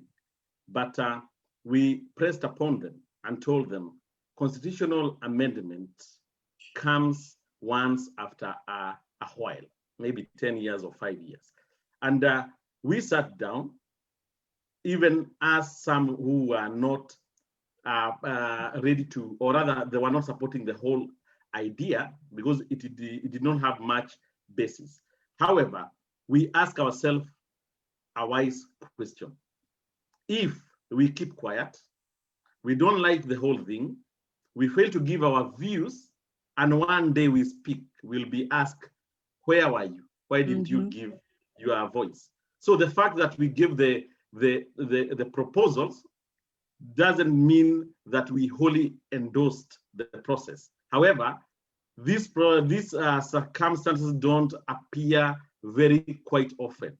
So we have done our bit, whether we were for it or not. However, let me say, even as we go, or rather discuss about this document, and I know there's people from Kenya, like our dear lawyer there, we are not being selfish. When we look at this document, personally, there are some things which have been proposed, which I am glad we proposed that were not diaspora related, but they were Kenyan related. One of the issues that I think has been captured in our item number 5, which was this divisive election, we emphasize the need for an official opposition with a full-fledged cabinet, so that we avoid this business of one day you win election and tomorrow you do a handshake with your opposition, and then the voice of the opposition, which is very important in democracy, goes forever. Because right now in Kenya, nobody is questioning the government, and that is a disaster. So we proposed that, and I'm happy to see it there. It was nothing to do with the diaspora. The other thing that we also said, which is there, and I'm sure other Kenyans say, is a question of these 5 seats: president, deputy president, prime minister, and 2 deputies. And I would say this: Kenya, I think the person who knew our madness was Kofi Annan. He came and he brought these positions, and when we were given an opportunity, we actually secluded them. And then after 10 years, we are realizing they were important. And let me, according to my own assessment, the issue of prime minister was disregarded in the 2010 constitution, because some people thought that seat belonged to Raila. And if we are going to a constitutional amendment, thinking some positions belong to some individuals, we will have lost it forever. We need to create positions without thinking. I know right now there are some people who are saying the president should sack the deputy just because we think there is that disharmony between the two. The deputy president of Kenya position is not Ruto. That is an individual, and tomorrow it can be Lydia and it can be any other person. My thinking, why probably we should have those 5 positions. Let someone not tell us about inclusivity. And I think the deputy president asked a valid question. If we would have had those positions and Jubilee take all of them, where is inclusivity? Nobody. I've been I've vied for a political seat in Kenya. I never went there to become number 2. Don't think that whoever will be the chief opposition will be clapping in his bathroom on the day he's declared not a winner. It is still gonna be a winner takes it all unless our lawyer explained to me what that belongs and what that means. However, if we have the position of official position with all the cabinet funded by the state exchequer, then we will have a system that can help us monitor the government. But just know everybody that goes to election, they go with sole purpose of leading the government. There are a few things that I have liked about the document, and I hope these are not being sugar-coated. The issue of devolution, if we can have more resources on the ground, including the World Development Fund, that is fine. The structure of government, I've mentioned, the Election Laws Act. This business of IEBC being told there was some servers which were unlocked, they were whatever, we need soberness. If we can have a reformed electoral body that declares the result and everybody accept they were genuine, then that is what will avoid some people in future going to Kamukunji or Uhuru Park to swear themselves. So that's one of the area that I support about this document, and I hope a good thing can be derived out of that. The other one is the Anti-Corruption and Economic Crime Act. You know, much of our resources are pilfered through corruption. If we can have a document that does not, or rather encourage, because I don't know what's the problem with the current law, our lawyer can tell us, because how can we have people 5 years, we are saying corruption, the president is saying the money is being stolen, the DCI is saying money is being stolen, my mother in the village is saying money is being stolen. We have become a choir of reciting that money is being stolen. But as a country, we are not recovering that money or being made to think that we are serious about it. If the political class is serious about these matters to corruption, let's include in this BBI. If you are caught corrupt, you are banned from running for a political party or other political seat for 20 years. Then we will know they are serious about it, because that one will affect them. The other one, this matter of inclusivity and the division, the division of tribe and whatever. The people who incite a lot are politicians. What is in this document that is saying, if I incite my tribe Kikuyu, I can be banned from even vying for the next 15 years. Those are some of the issues that will pinch them and make someone to think carefully before you make a statement that divides Kenyans. So there are good things in this document, but if we as diaspora, or there are no other chance to amend what is here, I can tell you without even waiting for Chebukati, I will be voting no, because I cannot see anything. My children who are here, your children, wherever they are, even if they want to contribute into their motherland, there are some areas they cannot go. You remember the issue of Mwendo Minzi? Being an ambassador became a so big issue. And when the politicians, they come here, or they say become ambassadors for our country. But when you want to become a real ambassador, those are the handles. So there are issues. I hope these matters can be addressed. We are looking for the avenues. We love Kenya, and we actually in no way being so selfish that it's only matters to do with diaspora. but we want an avenue and a structure where we can contribute positively to our motherland. Thank you. Okay, thank you very much. Somebody, like I said again, I keep on repeating, guys, please share on Facebook. Please share to other Kenyan forums, not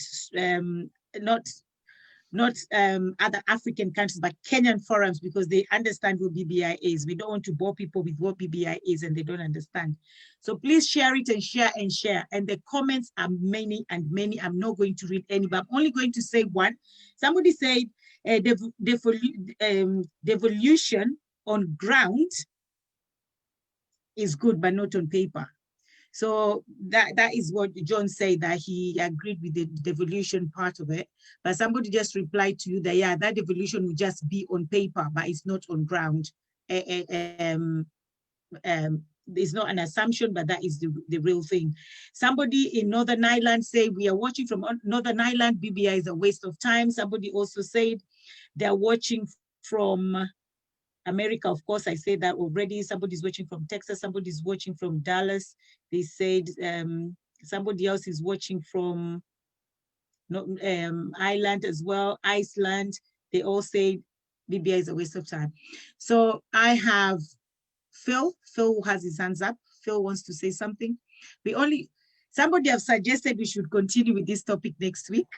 I don't know how possible that is going to be, but somebody suggested that we should continue next week because we only have 5 minutes and there's so much to be said.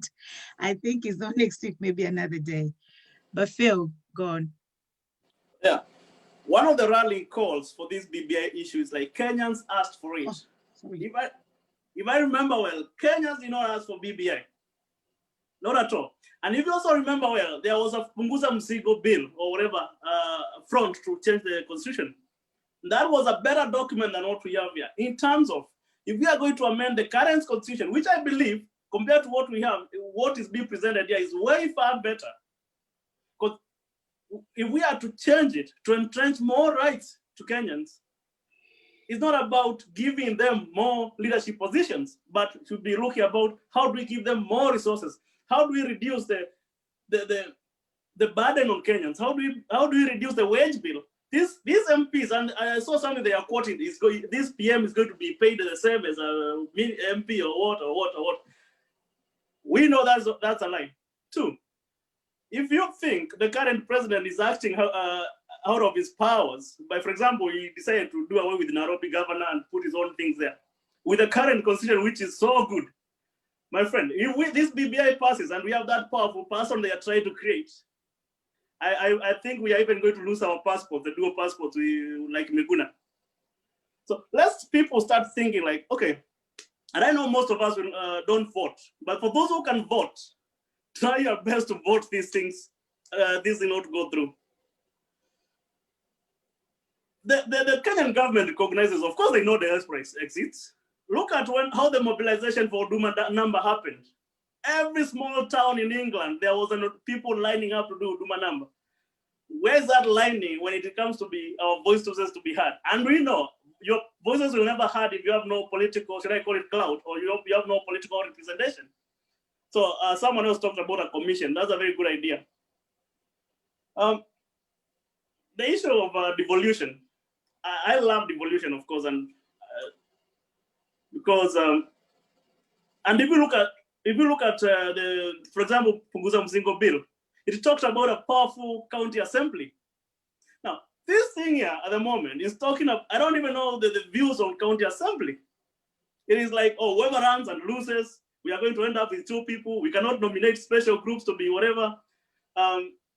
Then some counties will have like 2 MPs, others will have a female governor, a female deputy, whatever. It's all a mixture of confusion. And they know if they explain realistically what's happening on BBI to people, nobody's going to vote it. And that's why they are going around making so much noise.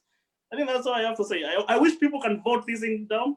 Hopefully they give us enough time frame to be able to go back home and vote against it. So yeah, I wish all Kenyans the best, but I just hope we don't end up with this document be adopted, because it's going to ruin whatever gains we had gained post-Moi time. Thank you. Thank you, Phil. Okay, I'll go to Dennis. Dennis Kosgei. I have to say Kosgei because there are two Dennises here. Finally, Lydia, Yeah. I've not forgotten what Ruth said before, that this is a document that's coming to help us with the problems that we've been having after every election, that anxiety. I think 2010 Constitution did pretty well, and there are rodents in the house. And to solve that problem, you bring more rodents who are bigger than the rodents that you're having in the house. BBI is not trying to solve any problem. And if you want to speak, you're forced to know that you're being heard by someone, unless you're a mad person. Because Ruth, you said that this is an opportunity for us to speak. Actually, who are we speaking to? Who is listening to us? Like Gad said before, he did a great work trying to helping whoever was concerned to collect the views of the Kenyans to be incorporated into the BBI. He's not the first person to say that. A lot of people are saying that our prepositions are not in the BBI. And I don't know, should we speak when nobody is listening? Alois, you said that we should try to stop this document from passing. I would say something more radical. We should not allow this government to spend even public money to campaign for this thing. Actually, it doesn't capture the expectations of Kenyans. It doesn't do anything actually to improve the current constitution. Because, Ruth, you talked more profoundly and deeply concerning section, I think section 4. This is where we are talking about chapter 4 and on democracy, page 9 of the steering committee report, that's talking about inclusivity and the ways in which the current proposition is going to end the anxiety that comes after every election. Yeah, I don't know if I'm the one not understanding it, but what are the propositions? Propositions is creating some soft landing grounds for the opposition party leader, not like the entire party itself. There is no inclusivity there. There is zero inclusivity if the prime minister is appointed by the president wants the deputies come from the leading party. So we've been having opposition, which is strong. And what kills opposition are these handshakes. I think the BBI should say handshake is illegal. It should be actually legal, because once handshake happens, there is no opposition. Everything that the government is doing, everybody supports it. Like I said before, our friends who are legislators, and they are every time they have a problem with the KRA. Who is the leader of KRA? It's like 93-year-old guy. Like Mudi Owori, what does Mudi Owori know about these technical things that Kenyatta is bringing into the country? Huduma number, like digital platforms for NHIF, all those things. This country is not ready to move forward, and politicians are trying to take us backward using this BBI. This BBI, you're right, Ruth, when you say that the president and the deputy president were okay until Anshe came along.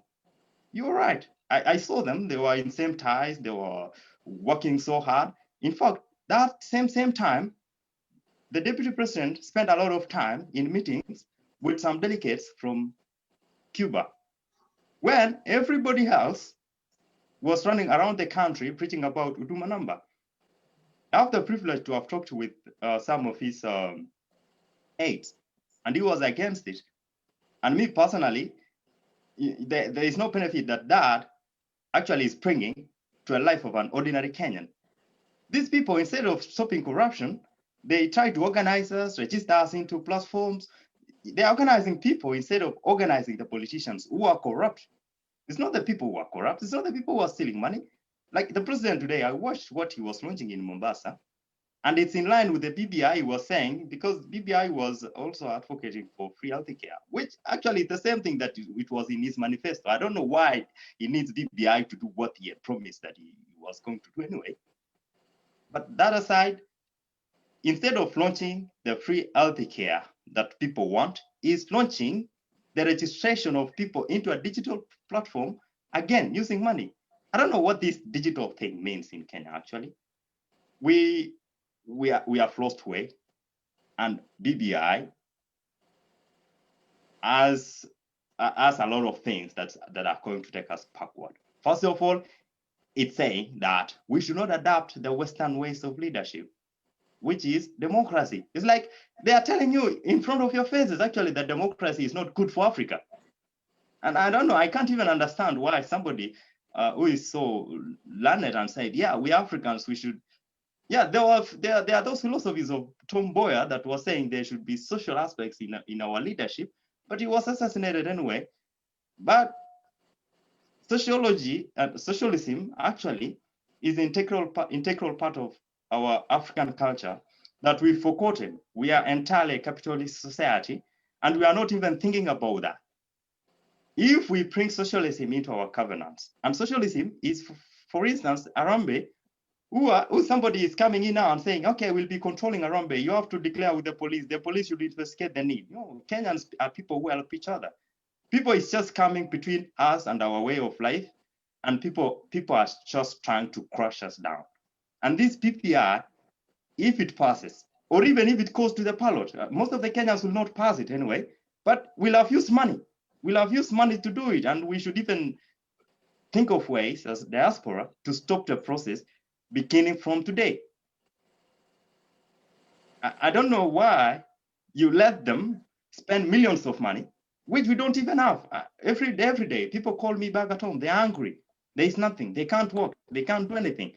But we can have money to run campaigns and maybe even voting for a constitutional reforms that are not need-driven. If I say need-driven, means that there is something that a country wants to do. But because of the constraints of the law, we can't do it, and we need to evolve the law to allow us to do it.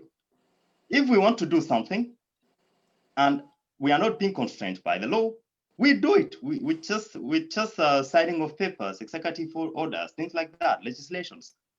And these things, like Ruth herself said, the deputy president was in very good mood, very good working relationship with the president when BBI came in, and when Ashek and BBI came in, and they parted ways.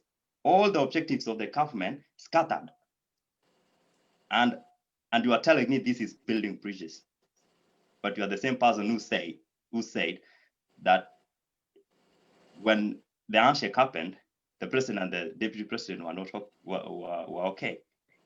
So this thing is bringing discord from the word go. And we should not allow it. We should not allow public money to be spent on this thing. Not even letting it pass. There are people, I know there are people now who are going to go to stop it. This process is illegal. Imagine every president comes into power, changes the constitution to suit whatever thing that they want. Imagine that. I should rest my case. Okay, thank you very much. Whoa, like I said again, guys, you need to go on Facebook and respond, especially Ruth. You really need to go there and respond. And somebody's even saying probably you're a spy.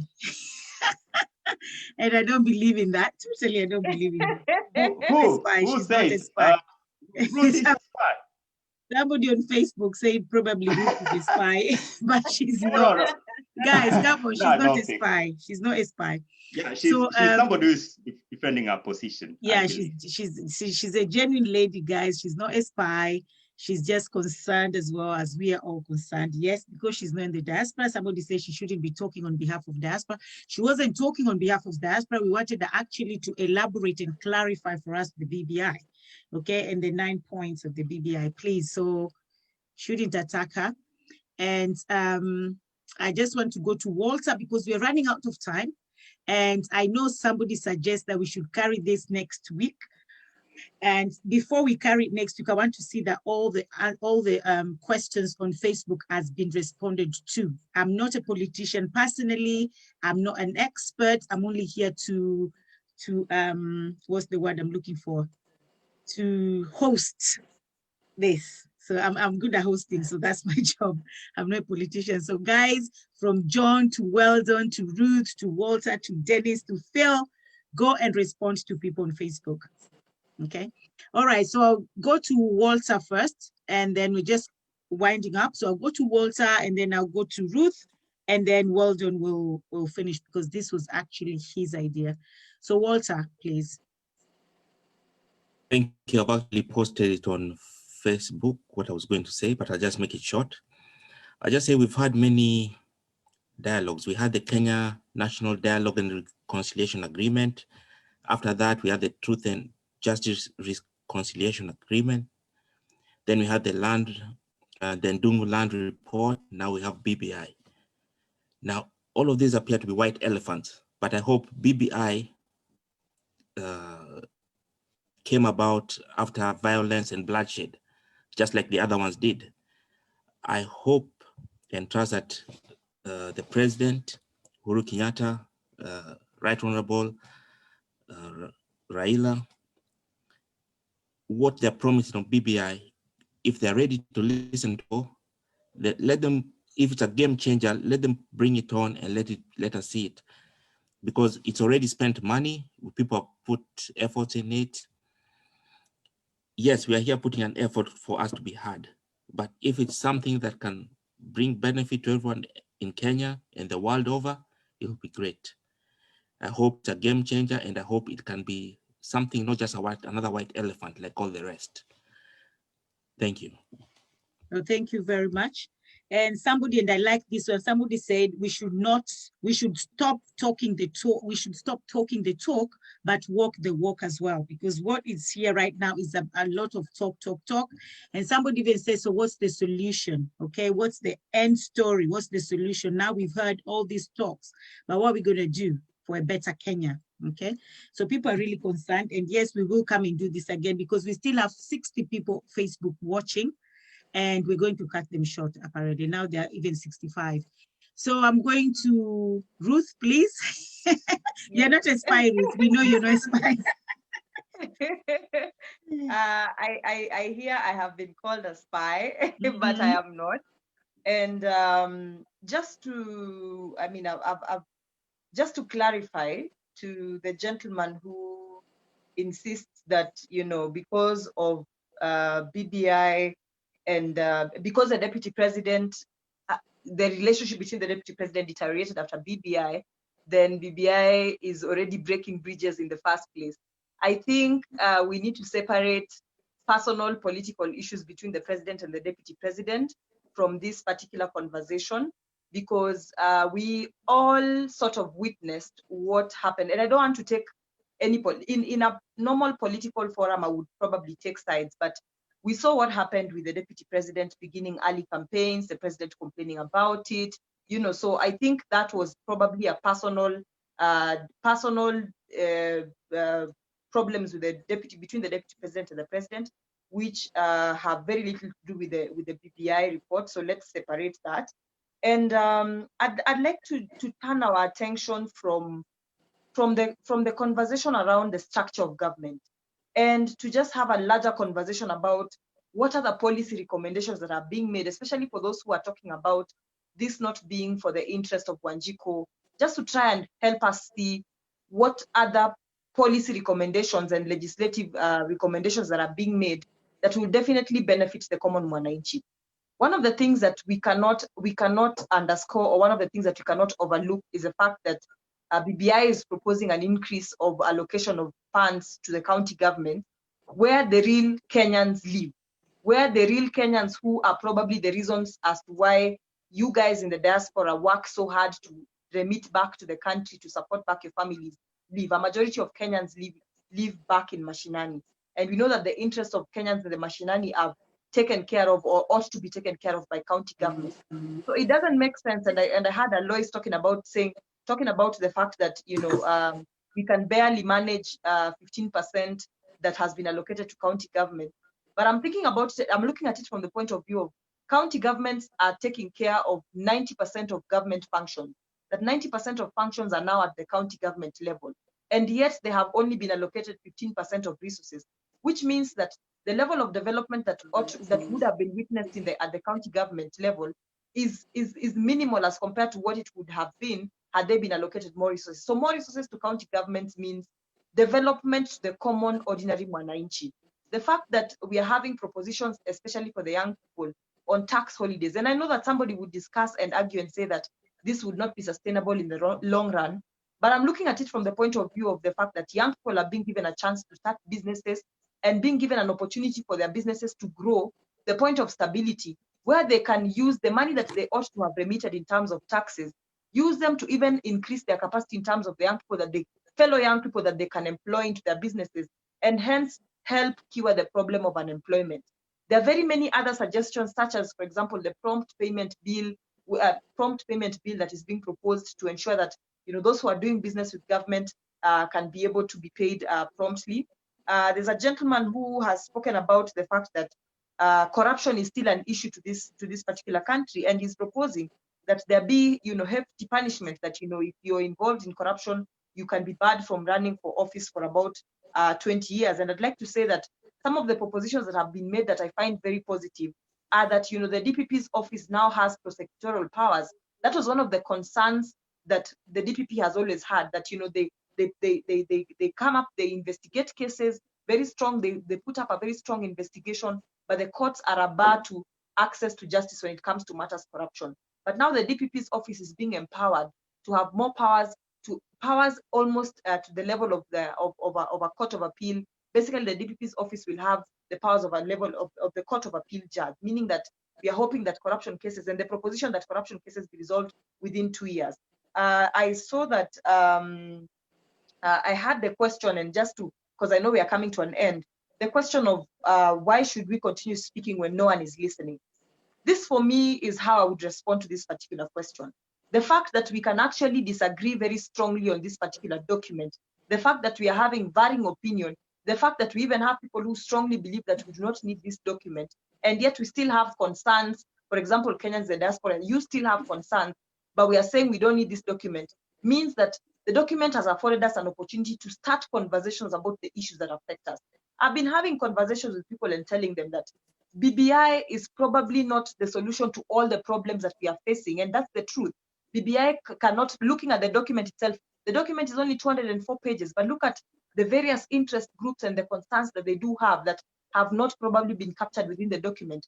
This is a conversation starter, and it means that we have, personally, I do believe we have other avenues within which, if we do not feel the BBI has captured our aspirations, we can continue these conversations and have these conversations considered and have our interests considered through other avenues. For instance, I'd advise the Kenyans and diaspora community to try and build up a very a cordial relationship between themselves and the Ministry of Foreign Affairs, to have these conversations beyond the BBI.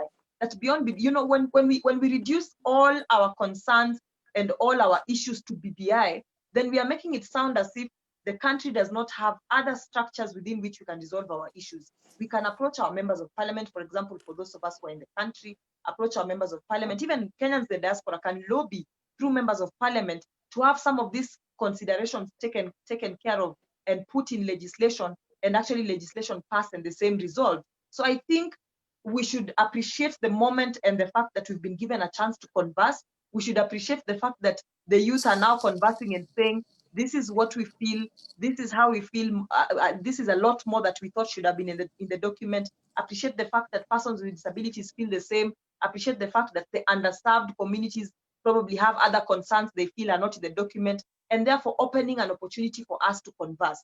And for those of us who feel as though that we do not necessarily need this document and we don't need a referendum, I'd like to remind us that the Constitution already prescribes ways in which, instances in which a referendum is required in a country. We know that if we are changing the structure of government to include an official leader of opposition, or for those of us who do not know, we have to go through a referendum. If we are changing, if we are making propositions to ensure that more money is allocated to county government as opposed to the 15% that had been included in the Constitution, we need a referendum. If we are talking about including a citizens citizens' rights and responsibilities charter within the constitution, thereby interfering with a certain section of rights and responsibilities of citizens, then we need to have a referendum. So I think as we are having this conversation, instead of looking at it as this is a useless document that needs to be thrown away, that needs to be torn into pieces, why don't we ask ourselves that now that the chance is here to converse, how do we take advantage of this chance and present the problems that we have, present the concerns that we have, hopefully that the same will be listened to. And in my own capacity, I'd like to just reiterate that I am willing to put you guys in touch with a few media houses and see whether a few of you guys can represent your interest on media. And maybe also, just if you're having another session, put you in touch with one member that I know sat on the task force who might be willing to answer your questions and see if he can probably present your interest, moving forward. Thank you. Thank you very much, Ruth, for that. I think we'll organize again when is the next session, whether it's next week on Saturday or the Saturday next, or we can still do it next week on Saturday when it's still hot. Somebody's actually telling me boxing is about to start, and I told them they have to stay here and start where they finished. Boxing is not important right now, and that's where we miss it, because now we are thinking of boxing and we're talking about something important, BBI. I'll tell them off, I'm not call their name. All right. So just to finish, somebody said, I actually hear you. I'll just read this and then I'll go to Weldon so we finish. Somebody say, Ruth, I actually hear you.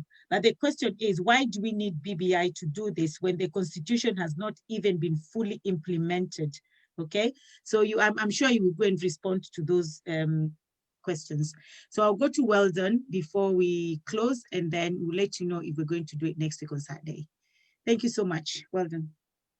Thank you very much. And I want to say that Ruth was here as our guest so that she can help us answer questions, because she's our lawyer friend, and there was nothing else that she was coming to spy for, actually. To sum it up tonight, this is our first night as Kenyans in diaspora. We all agree on one thing, that even with all the beautiful proposals we had from Eric Moses, our interests were never captured by the BBI. We ask ourselves today, Kenyans in diaspora, over 4 million Kenyans, which we have seen in 2019 that we gave around 280 billion shillings to the Kenyan kitty. What is the way forward? You see, it's up to us that we should not only depend on the BBI, as we heard from our members today, that BBI is basically from two men who had to shake hands and decide what they want to do. So I put the challenge to all the Kenyans in diaspora tonight, that we must come together and make one voice so that we can be able to challenge all these things. To say this,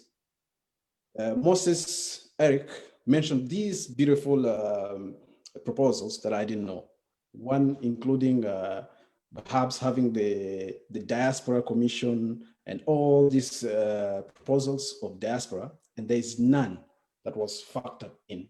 Yet we give them a lot of money through our remittance. So it's time to all of us, this being the first night, and I want to ask our host so that we can perhaps have the second one and have the media from Kenya coming in as well as Ruth has mentioned, that perhaps we can have someone from the task force so that these people can be here to answer the questions and make our voice heard. So we're looking forward to having more and more participation from all of us. And please, Kenyans in diaspora, let's engage. And because we have said a lot, let's act. I encourage all Kenyans in other diaspora countries to please come up and form an umbrella association, as we have done it.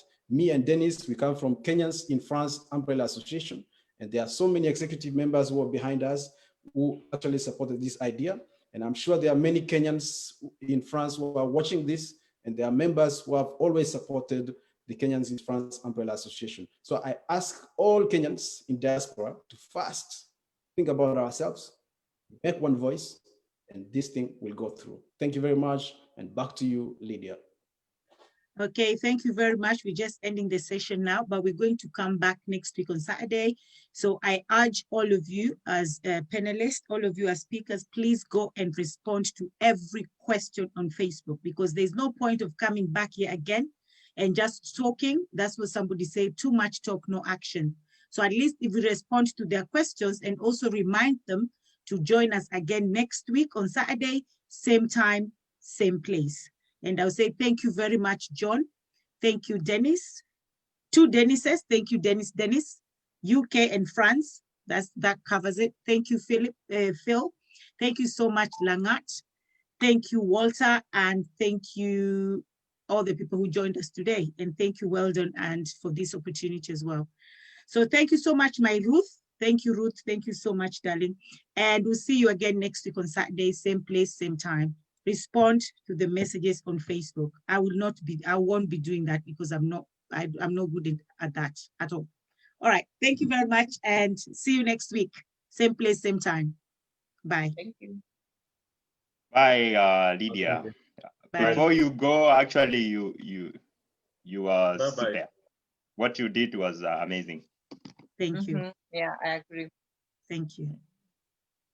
Yeah, if you can handle us, Ruth said you will you organize can handle some everything. media. Thank you, I think Lydia. Ruth mentioned something. Can you, if please, you can organize that media thing, because probably we are talking here in a Gumbaro manner, and nobody is listening to us. They are right sleeping. Can you organize so that we speak in a forum where we can be heard by these leaders? Maybe Raila will be listening, and Uhuru, and another person. Otherwise, please organize something of that. But I also like the idea that we can meet next week. Yeah. Bring people. Let's have a conversation, even if we disagree, as long as we are not fighting.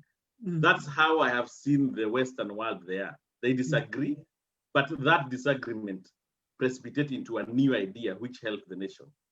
Kwaherini. Just to mention about there's some media personnel who are going to follow up the recorded communications, and they will get the content from it. And perhaps they will, because they were supposed to be with us today, but with the time they said maybe tomorrow they will follow up what you have been discussing and come up with something out of it. So next time, if we organize it in advance as well, we have had the promise of Ruth. She's going to do it, I'm sure about it. And I know the media personnel who are supposed to be with us today, next time, I'm sure they will be there. Thank you. Thank you, everyone. In fact, Lydia, I noticed Wakili Senator Cherargei, Senator Fernande was following very keenly. I hope I would have got an opportunity to say, but I see Ruth is so powerful. I think she eats and dines in State House, and that would be nice. I wish that was the case. Yeah. So anyway, I think it's a good conversation we are beginning, and I think we are partnering with our friends on the other side of the English channel. So we should keep the conversation. Otherwise, thank you so much. I'm happy to be part of this conversation. And Lydia, put me in touch with my brothers, Dennis and Weldon, so that we can talk the lugha ya maziwa. I'll definitely do that. See you, everybody, next week on Saturday. Same place, same time. Thank you. Bye. Thank you. Bye, everyone. Good night. Bye-bye.